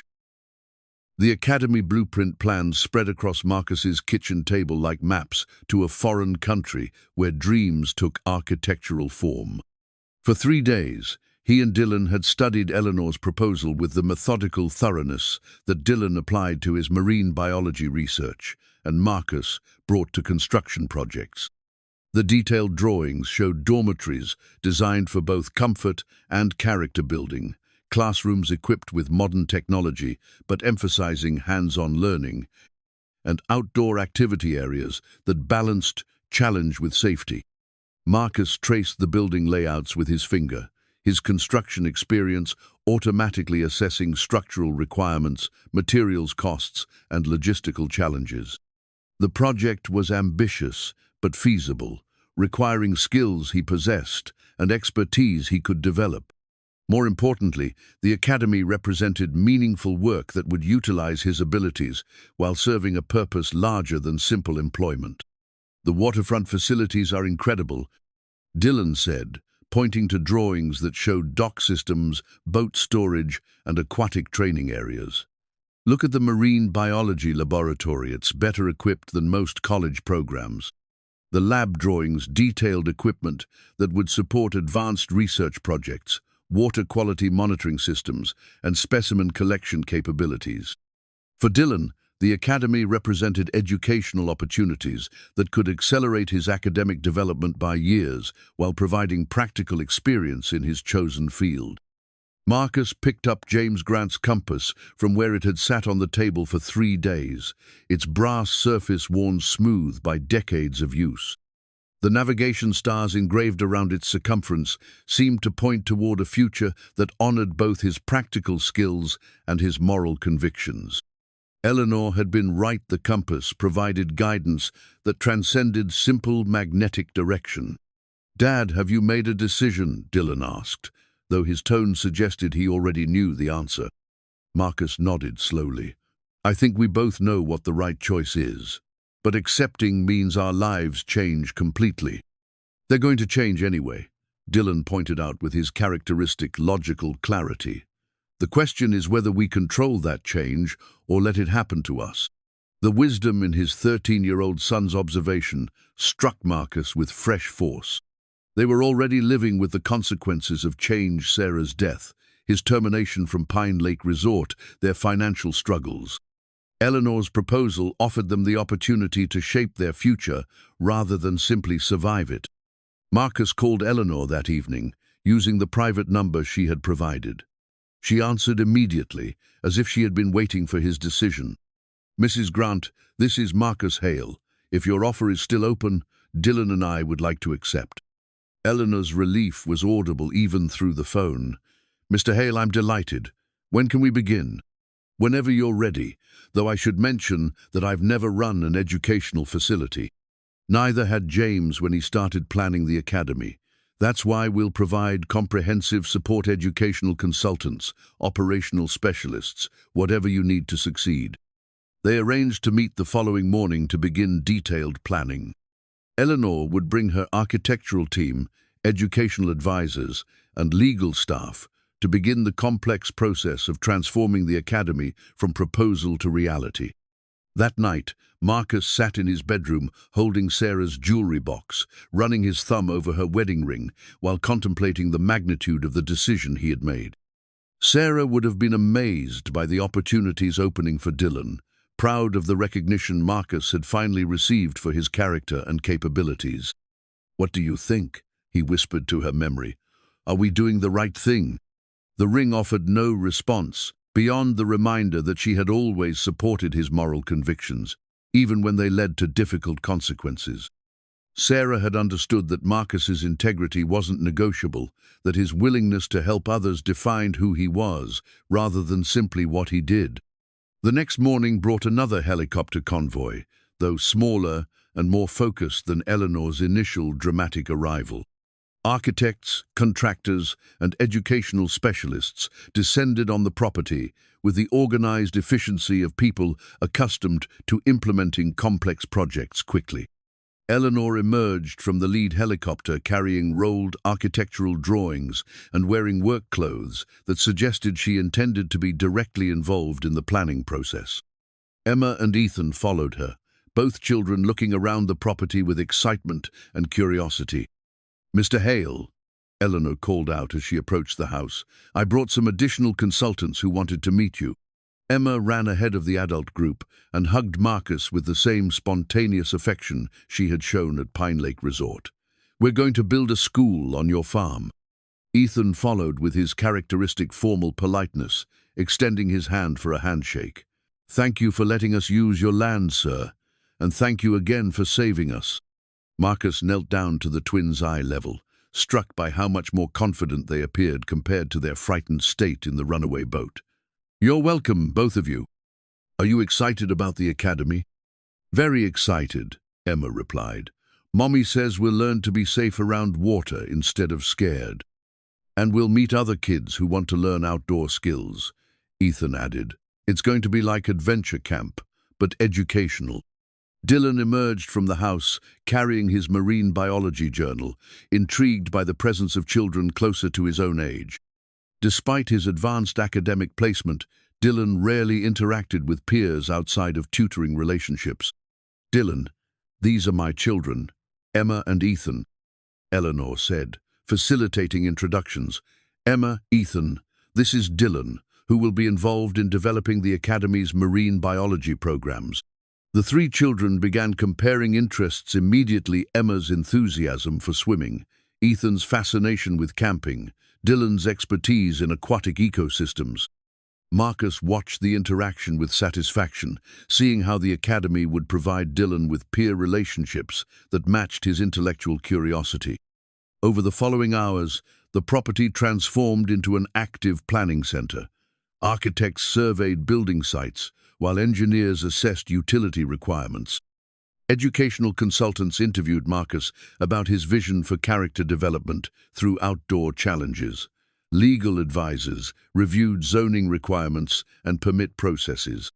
Eleanor coordinated the various specialists with the executive capability that had built her business empire, but she also listened carefully to Marcus's input about practical implementation details. The partnership dynamic was respectful and collaborative. Eleanor provided resources and expertise, while Marcus contributed local knowledge and operational insights. "The dormitory placement is crucial," Marcus explained to the architectural team. "We want students to feel connected to the natural environment while maintaining appropriate supervision and safety." "What about the dining facilities?" Eleanor asked, reviewing preliminary drawings. James envisioned communal meals as part of the character-building experience. Marcus studied the proposed layout, visualizing how students would move through the facility during typical days. The kitchen should be visible from the dining area. Kids should see food being prepared, maybe participate in meal planning and preparation as part of their education. These conversations continued throughout the day, with Marcus finding himself increasingly comfortable in the role of educational facility director. His construction experience translated naturally to facility management, while his experience raising Dylan provided insights into adolescent development and motivation.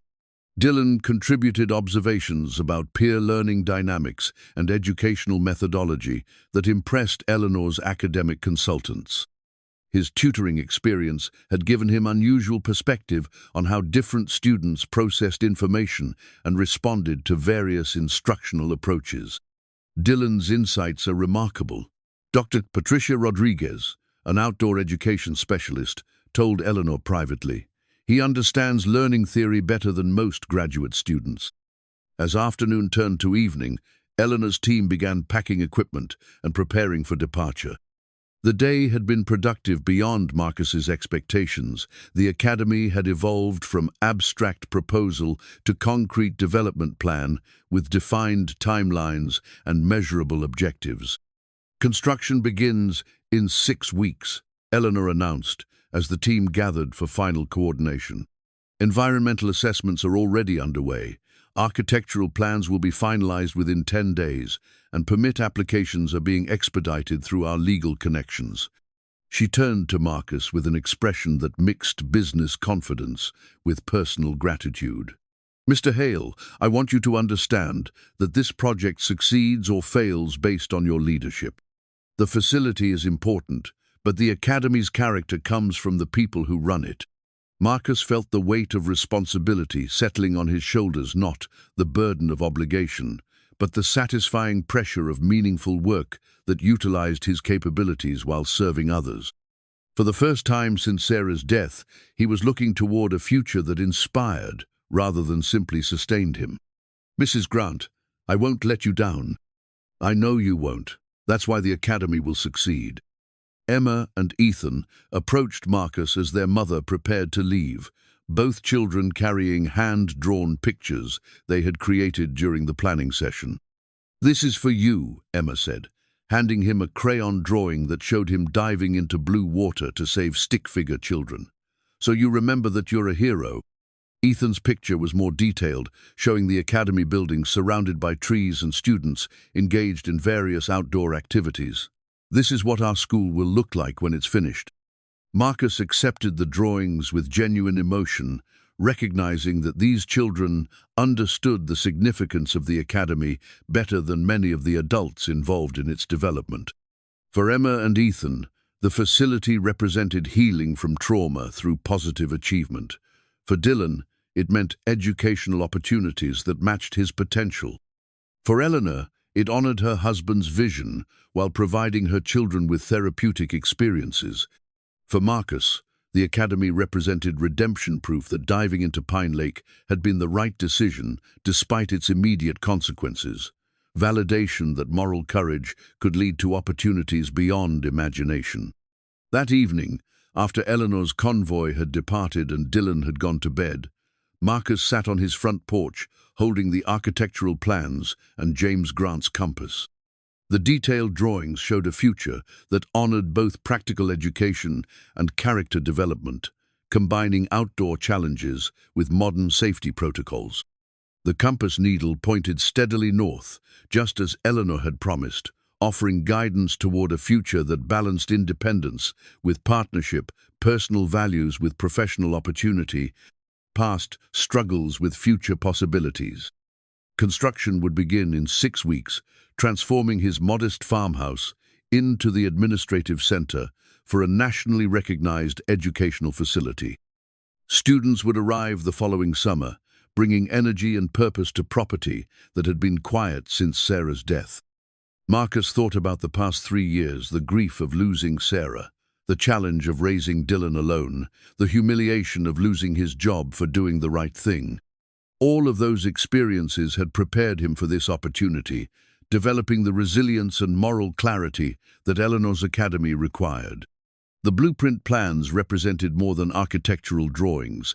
They were maps to a future where heroism was rewarded rather than punished, where character development was valued alongside academic achievement, where children like Emma, Ethan, and Dylan could develop confidence through structured challenges and supportive guidance.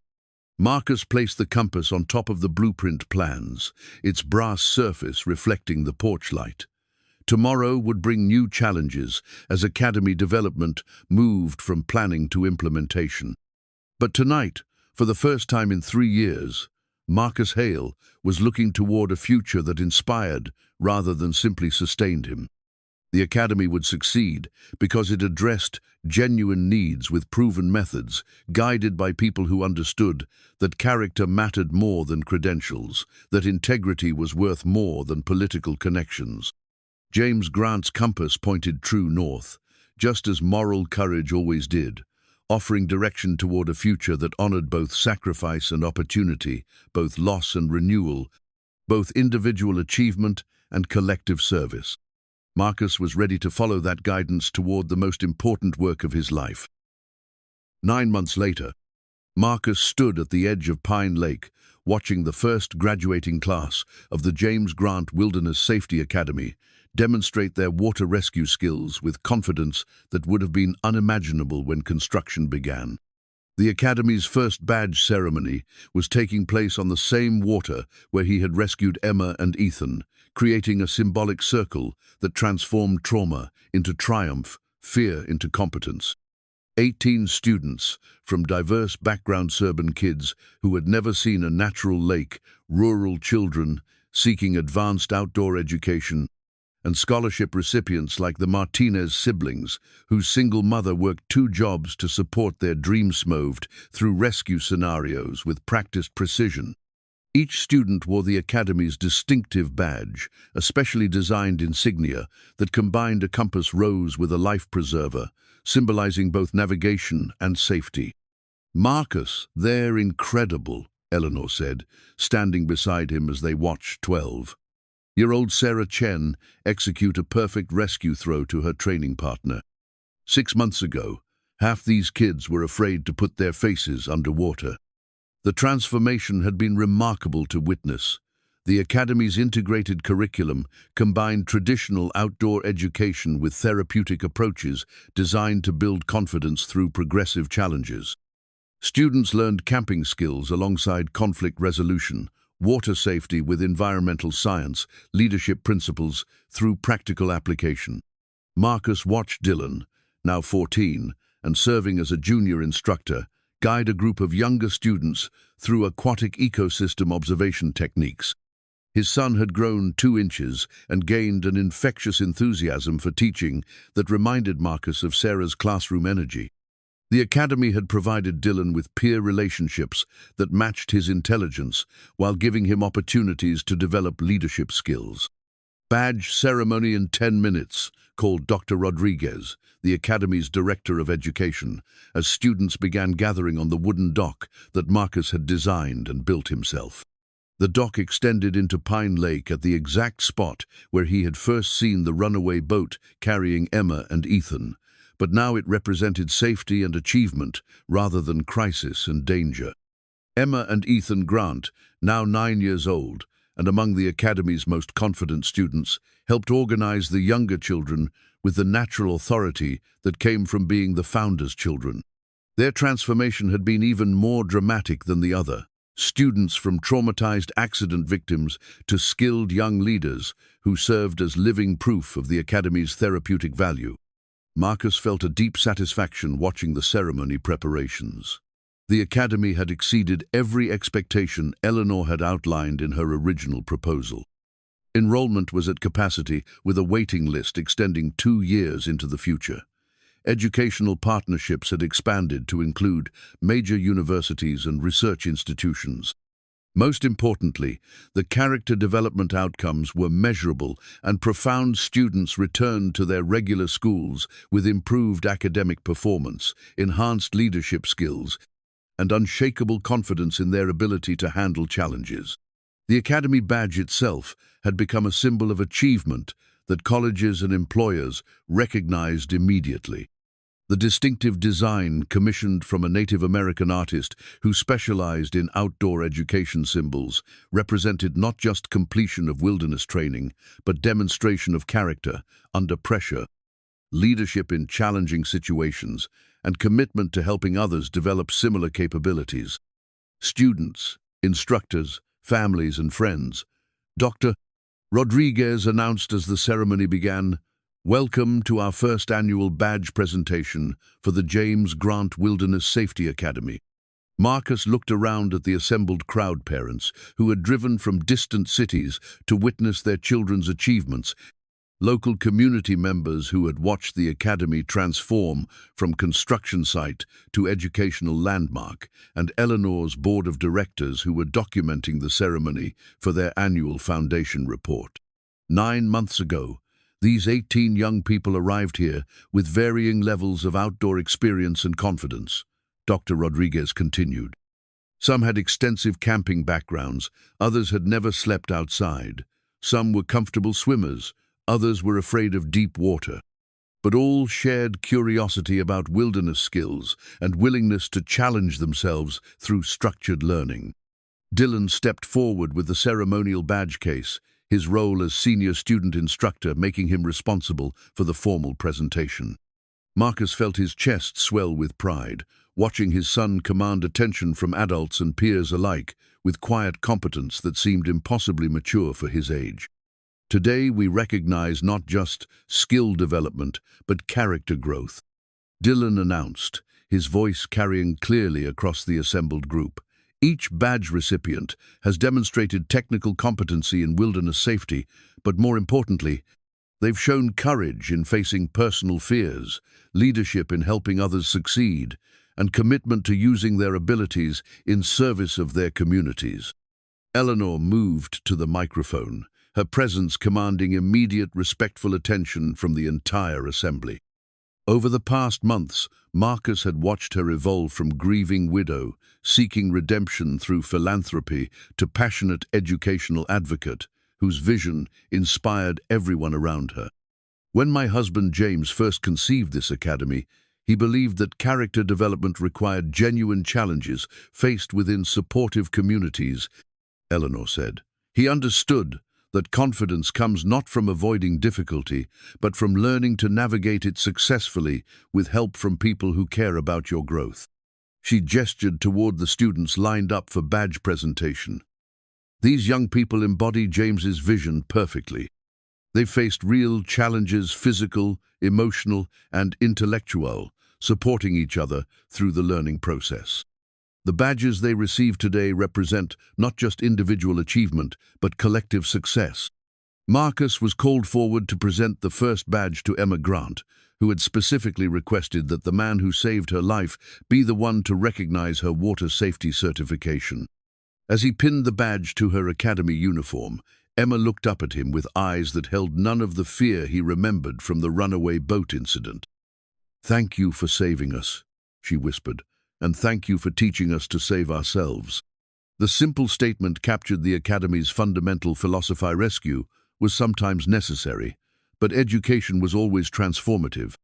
Marcus had pulled Emma from immediate danger, but the Academy had given her skills and confidence that would protect her throughout her life. One by one, Marcus and Eleanor presented badges to each graduate, recognizing achievements that ranged from overcoming water phobia to developing advanced wilderness navigation skills. Each presentation included specific recognition of individual growth-shy students who had become confident leaders, academically struggling kids who had discovered learning strengths through hands-on education, privileged children who had learned to appreciate simplicity and cooperation. Dylan Hale, Eleanor announced as the ceremony reached its conclusion, recipient of the Academy's first Outstanding Leadership Award for exceptional service as junior instructor and peer mentor. Marcus watched his son step forward to receive recognition that honored not just his academic achievements, but his character development over the past year. Dylan had grown from a brilliant but isolated boy into a confident young man whose teaching abilities and scientific insights had impressed doctoral-level researchers visiting the Academy. Dylan's contribution extends beyond his own learning to facilitating others' growth, Eleanor continued.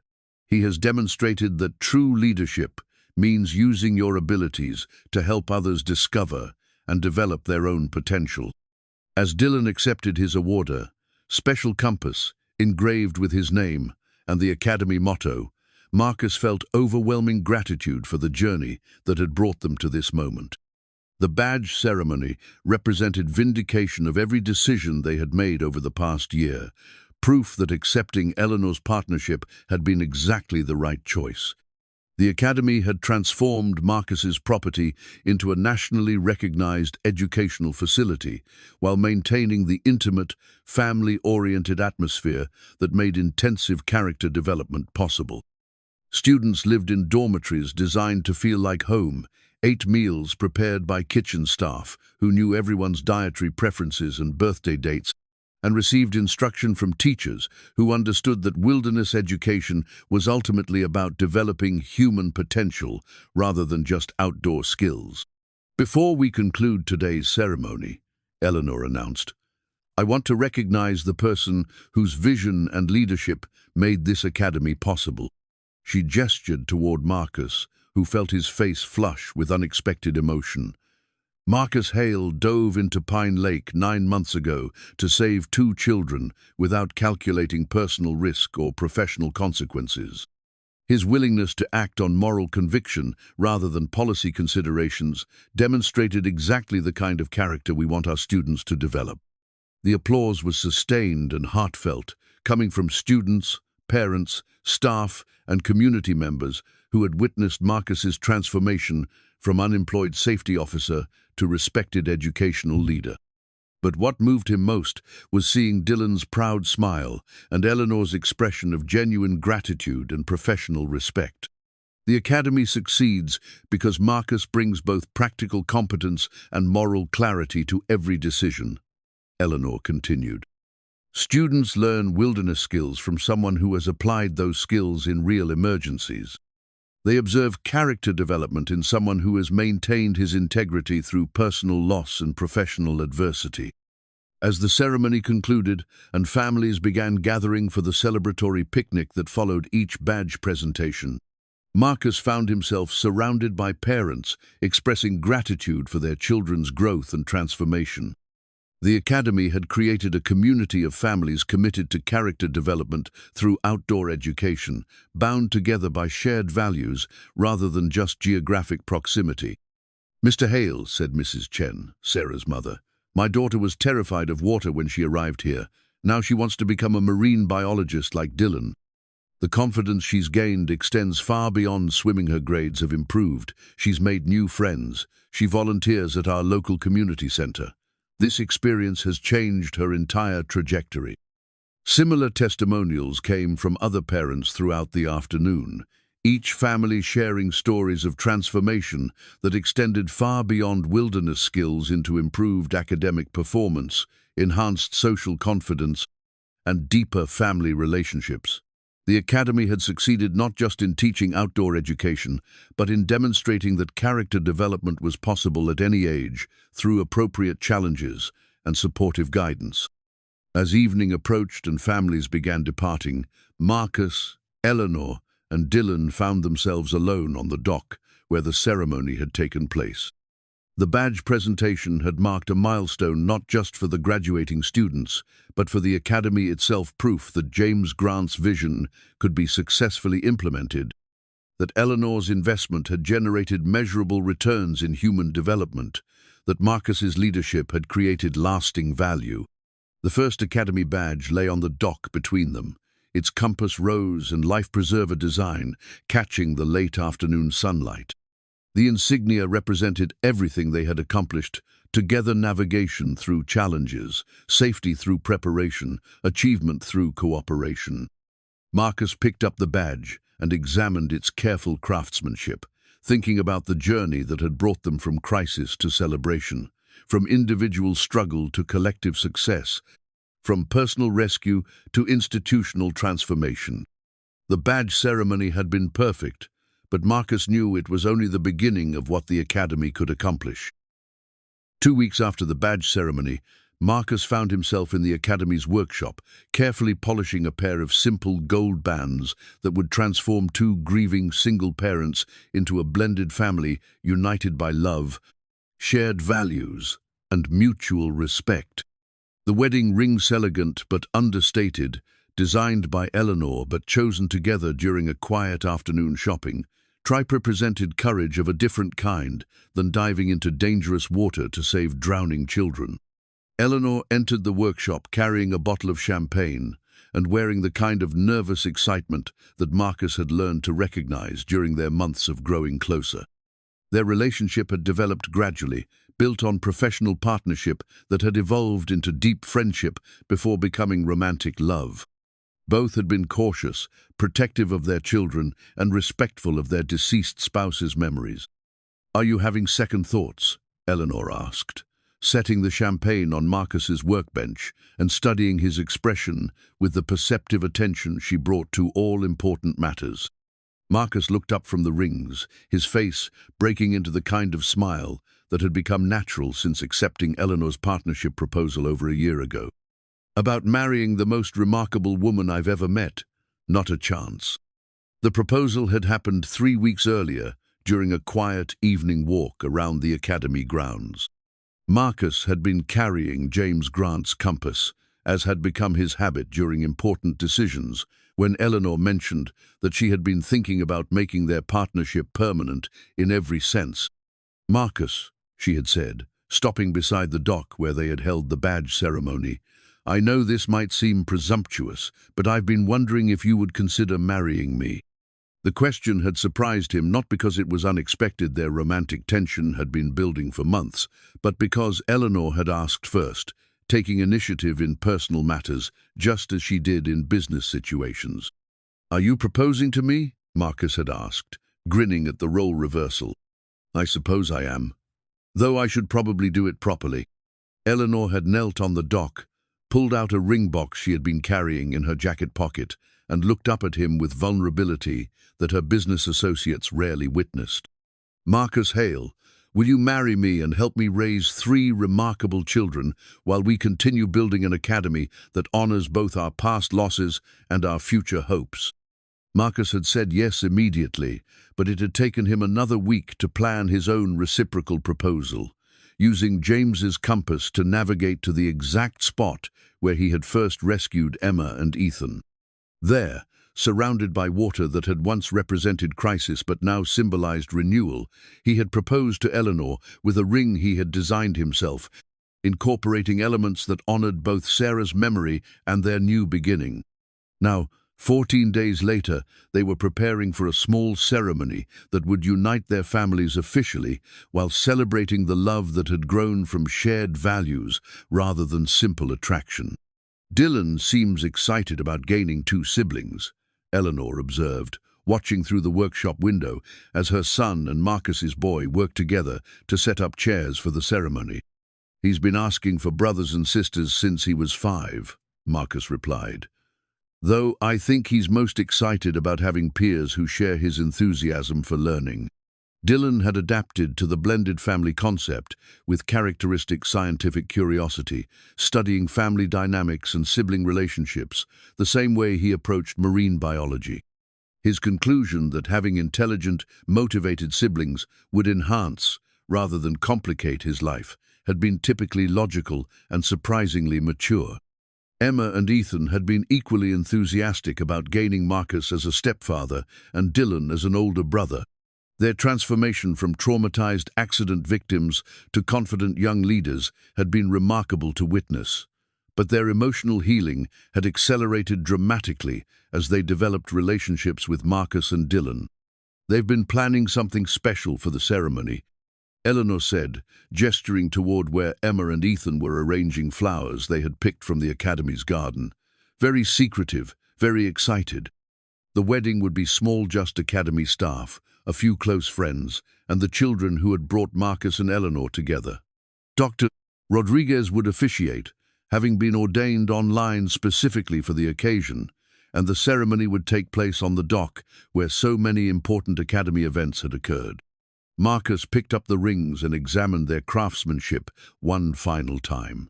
Eleanor had insisted on simple gold bands without elaborate settings, preferring symbolism over ostentation.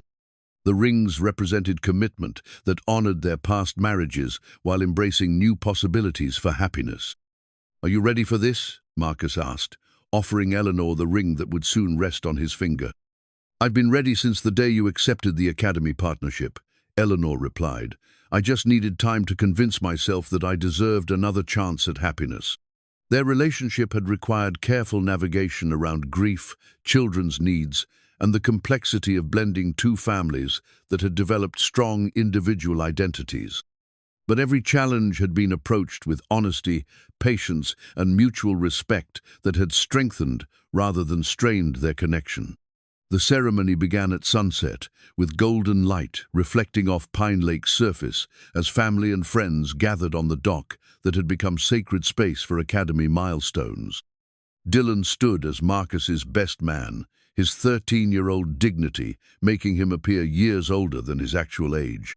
Emma and Ethan served as Eleanor's honor attendants, both children glowing with excitement about the formal family unification they had been anticipating for months. "We gather today," Dr.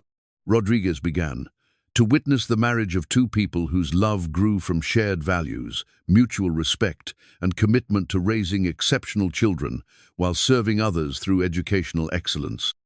Marcus looked at Eleanor, wearing a simple but elegant dress the color of lake water at sunset, and felt overwhelming gratitude for the journey that had brought them together. Their love story had begun with crisis and heroism, but had developed through daily partnership, shared challenges, and gradual recognition that they complemented each other perfectly. Eleanor and Marcus have chosen to write their own vows. Dr.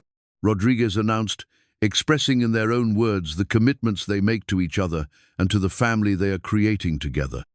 Eleanor spoke first, her voice carrying the same confidence she brought to board meetings, but tempered with emotion that her business associates rarely witnessed. "Marcus, when you dove into this lake to save my children, you demonstrated the kind of moral courage that my husband James valued, above all other qualities. But over the past year, I've learned that your heroism extends far beyond single moments of action into daily choices to do the right thing, regardless of personal cost." She paused, looking at Dylan, Emma, and Ethan arranged around them like living symbols of the family they were creating. "I promise to support your decisions even when they challenge me, to respect your independence while building genuine partnership, and to love Dylan as completely as I love Emma and Ethan. I promise to honor Sarah's memory while building new traditions for our blended family." Eleanor's voice strengthened as she concluded. "Most importantly, I promise to love you not just for who you are today, but for who we can become together, better parents, better partners, better people committed to serving others through the Academy and through our example." Marcus felt his throat tighten with emotion as he began his own vows, speaking directly to Eleanor but including the children in his gaze. "Eleanor, a year ago I thought my life was defined by loss, losing Sarah, losing my job, losing hope that things could improve. But you taught me that loss can be transformed into purpose, that grief can become the foundation for growth, that love doesn't diminish when it's shared more widely." He looked at Emma and Ethan, who were listening with the serious attention they brought to Academy instruction. "I promise to love Emma and Ethan as completely as I love Dylan, to protect all three children while teaching them to protect themselves, and to honor James's memory while building new memories for our family." Marcus's voice grew stronger as he continued. "I promise to support your vision for the Academy while bringing my own skills to our partnership. I promise to respect your independence while building genuine intimacy. Most importantly, I promise to love you, not just for saving my family from despair, but for showing us that second chances can lead to happiness we never imagined possible." Dr. Rodriguez called for the rings, which Dylan and Emma presented with ceremony that reflected their understanding of the moment's significance. As Marcus and Eleanor exchanged bands, their promises became tangible, transformed from words into symbols they would wear as daily reminders of their commitment. "By the power vested in me, by the state of Pennsylvania and the Internet," Rodriguez announced with gentle humor that acknowledged the unconventional nature of their wedding officiant, "I pronounce you husband and wife." Marcus and Eleanor's kiss was witnessed by their children, Academy staff, and the lake where their love story had begun with rescue and had culminated in renewal. As they separated, Emma stepped forward with a small wrapped package. "This is from all three of us," she announced, speaking for herself, Ethan and Dylan. "We made it together." Eleanor unwrapped the gift carefully, revealing a handcrafted compass designed by the children and created in the Academy's workshop. The navigation points were labeled with family names rather than traditional directions: Marcus, Eleanor, Dylan, Emma, and Ethan arranged around the circumference with family at the center where true north usually appeared. "It's so we never get lost," Ethan explained with 8-year-old logic that was both simple and profound. "And so we always know how to find each other," Dylan added, his contribution reflecting the scientific precision he brought to all projects. Eleanor held the compass carefully, understanding immediately that the children had created the perfect symbol for their new family structure, individual identities arranged around shared center, each person contributing to navigation while the family unit provided true direction. The reception that followed was simple but joyful, featuring cake prepared by the Academy's kitchen staff and informal celebration that reflected the unpretentious values that had attracted Marcus and Eleanor to each other. Academy students who had remained on campus for summer programs joined the celebration, making the wedding feel like a community event rather than just a private ceremony. As evening deepened and guests began departing, Marcus and Eleanor found themselves alone on the dock with their 3 children, watching stars emerge over Pine Lake while processing the day's significance. "So what happens now?" Dylan asked, his scientific mind immediately focusing on practical implications of the family restructuring. "Now we figure out how to be a family of 5 instead of 2 families of 2, Eleanor replied, putting her arm around Dylan's shoulders. "Which probably means lots of negotiation about bedroom arrangements, household chores, and vacation planning. And lots of opportunities for sibling arguments," Marcus added, with the realistic perspective of someone who had observed Emma and Ethan's relationship dynamics over the past year. "But also lots of support when facing challenges," Emma pointed out, displaying the optimism that had carried her through trauma recovery. "And lots of people to help with homework," Ethan added, practical as always. Marcus looked at his new family, arranged around him, and felt the same certainty he had experienced when diving into Pine Lake to save Emma and Ethan. This felt right, felt natural, felt like the future they were meant to build together. The rings on his and Eleanor's fingers caught starlight, reflected off the lake's surface, symbolizing commitment that honored both their past losses and their future hopes. The family compass the children had created pointed toward true north, just as moral courage always did, offering guidance toward a future that balanced individual growth with collective support. Marcus Hale had rescued 2 children from drowning and had been rescued in return not just from unemployment and financial struggle, but from isolation and hopelessness. The Academy had provided professional purpose, but marriage to Eleanor had restored personal joy that he had thought was lost forever with Sarah's death. Their blended family would face challenges, require constant communication, and demand patience as 5 strong-willed individuals learned to function as a unified team. But they would face those challenges together, supported by love that had grown from shared values rather than simple attraction. The wedding rings represented new beginning, but they also honored continuing commitment to the children, the Academy, and the community they had built together. Marcus and Eleanor had discovered that second chances were possible when the right people made the right choices for the right reasons. As they walked back toward the house, together husband, wife, and 3 children who had become siblings, Marcus felt James Grant's compass in his pocket, pointing steadily toward true north, guiding them toward a future that honored both sacrifice and opportunity, both individual achievement and collective service. The Hale Grant family had officially begun. 6 months after the wedding, Marcus sat in his office reviewing the James Grant Wilderness Safety Academy's first annual report, a comprehensive document that showcased the Academy's impact on hundreds of students while validating every decision he and Eleanor had made during their journey from crisis to triumph. The thick folder contained statistical analyses, student testimonials, academic partnerships, and photographic documentation that told the story of transformation, both institutional and personal. The numbers were impressive but unsurprising. The Academy had served 237 students during its first full year of operation, with enrollment requests exceeding capacity by 400%. Academic outcomes showed measurable improvement across all demographic categories, with particular success among students from economically disadvantaged backgrounds who had never previously accessed high-quality outdoor education. But statistics only captured part of the Academy's impact.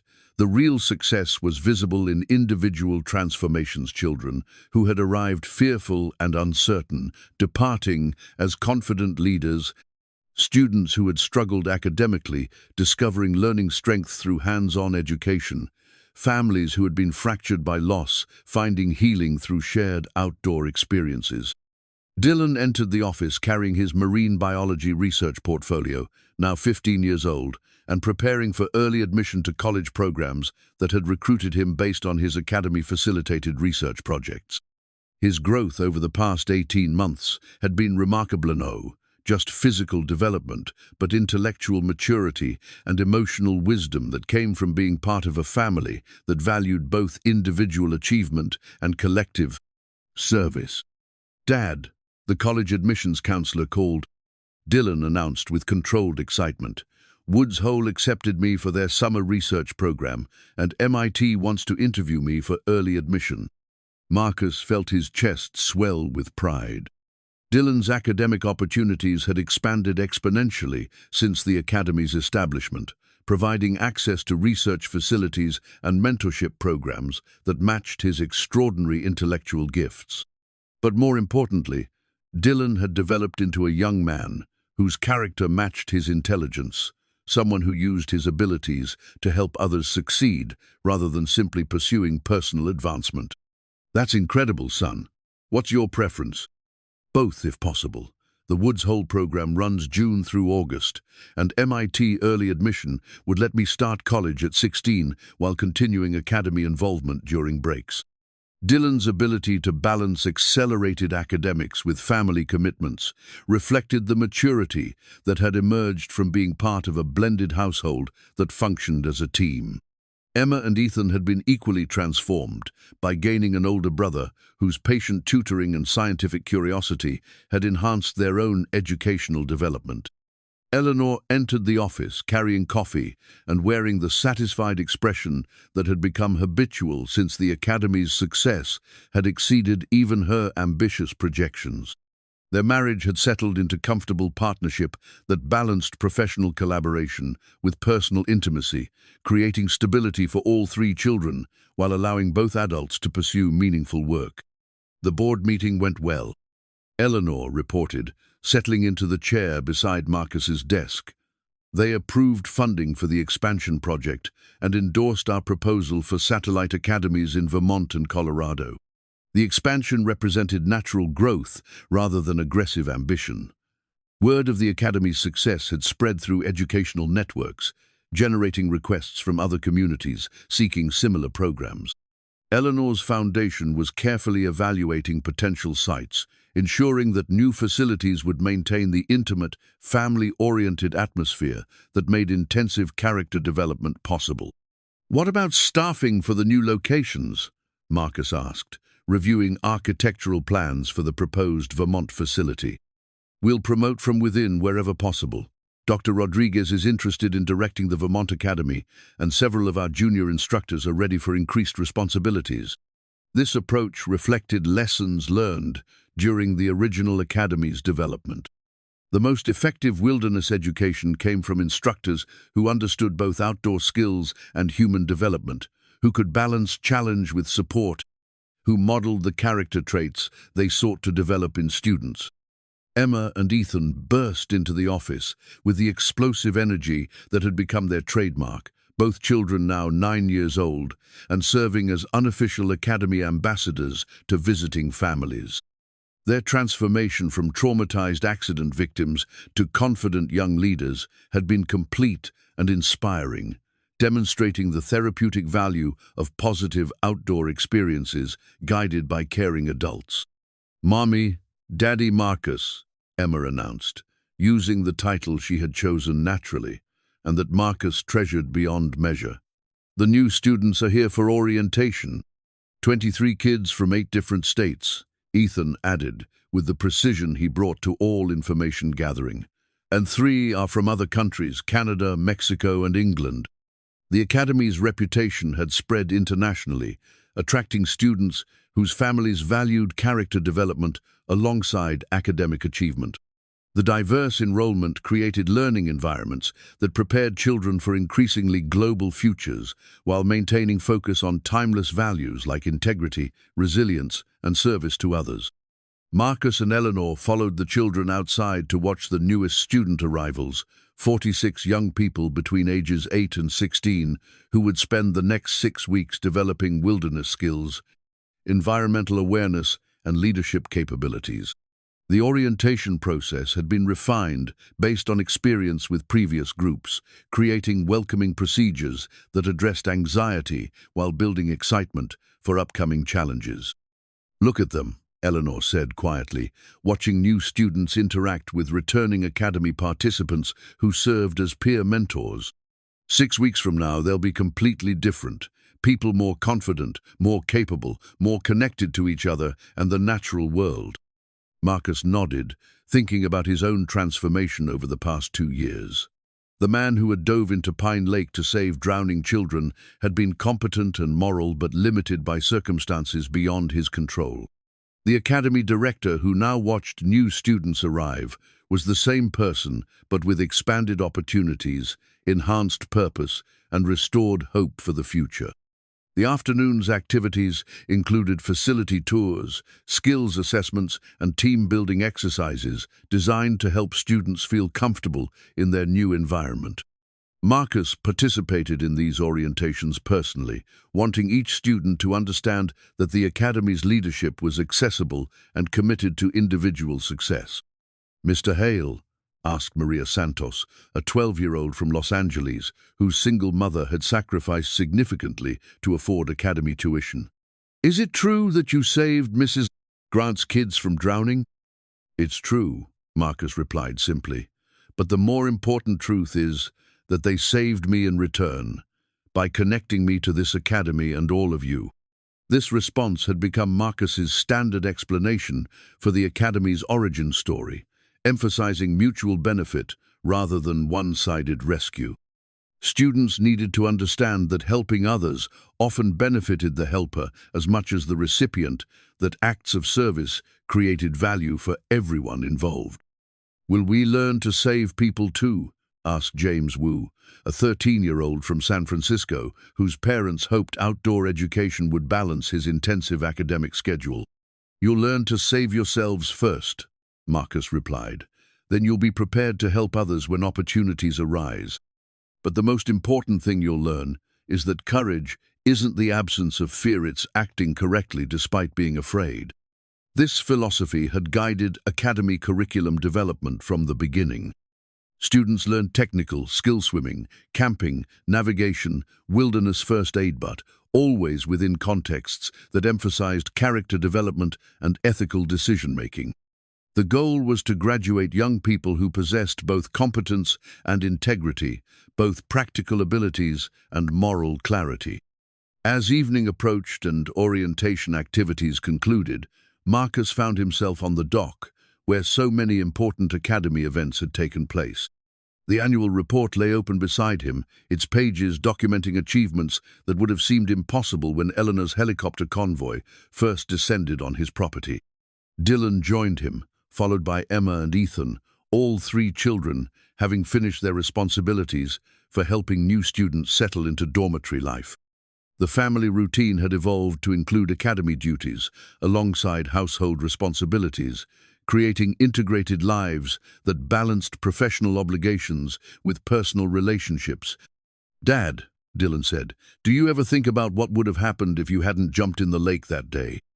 Marcus considered the question seriously. "Sometimes. But I think I would have found another way to meet your mom and Emma and Ethan. Good people tend to find each other eventually. That's not very scientific, Emma pointed out with the logical precision she had inherited from both parents. Love isn't always scientific, Eleanor said, joining the family group on the dock. Sometimes the most important things in life happen because people choose to act on instinct rather than analysis. The sunset painted Pine Lake in colors that reflected off the water's surface like liquid gold, creating the kind of natural beauty that reminded everyone why outdoor education mattered. Students needed connections to environments that existed beyond human construction, relationships with natural systems that operated according to principles older and deeper than social conventions. Read the conclusion, Eleanor suggested, gesturing toward the annual report that represented 18 months of careful documentation. Marcus turned to the final page and read aloud, "The James Grant Wilderness Safety Academy succeeds because it addresses fundamental human needs that transcend economic status, geographic location, or family structure. Young people require challenges that develop competence, communities that support growth, and adults who model the character traits essential for meaningful lives." He continued, "The Academy's first year demonstrated that outdoor education can serve therapeutic, academic, and developmental purposes simultaneously when properly structured and carefully implemented. Students who complete our programs return to their regular environments with enhanced confidence, improved academic performance, and deeper understanding of their own capabilities. But the most significant outcome," Marcus read, "is the development of character traits that will serve students throughout their lives: integrity that guides ethical decision-making, resilience that enables recovery from setbacks, and commitment to using personal abilities in service of others." Eleanor took the report and read the final paragraph. "The Academy honors the memory of James Grant while serving the ongoing needs of children who deserve opportunities to develop their full potential. It demonstrates that heroic actions can have consequences extending far beyond their immediate impact, creating ripples that benefit individuals and communities for generations." Marcus thought about the journey that had brought them to this moment, from the crisis of unemployment and financial desperation to the triumph of professional recognition and personal fulfillment. The Academy had succeeded beyond their most optimistic projections, but more importantly, it had created lasting value that would continue benefiting students long after he and Eleanor were gone. "What's next?" Ethan asked, his practical mind already focused on future possibilities. "More students, more challenges, more opportunities to help young people discover what they're capable of achieving," Eleanor replied. "The Academy will keep growing because the need for character development will never disappear." Dylan opened his marine biology portfolio and showed them his latest research project, a comprehensive study of Pine Lake's ecosystem that had been accepted for publication in a scientific journal despite his age. The project exemplified the Academy's approach to education, combining rigorous academic standards with hands-on environmental experience. "I want to dedicate this to the Academy," Dylan announced, "and to Dad, for teaching me that doing the right thing sometimes leads to unexpected opportunities." Marcus felt overwhelming gratitude for the life they had built together: professional work that mattered, family relationships that supported individual growth while creating collective strength, and community connections that extended their influence far beyond their immediate circumstances.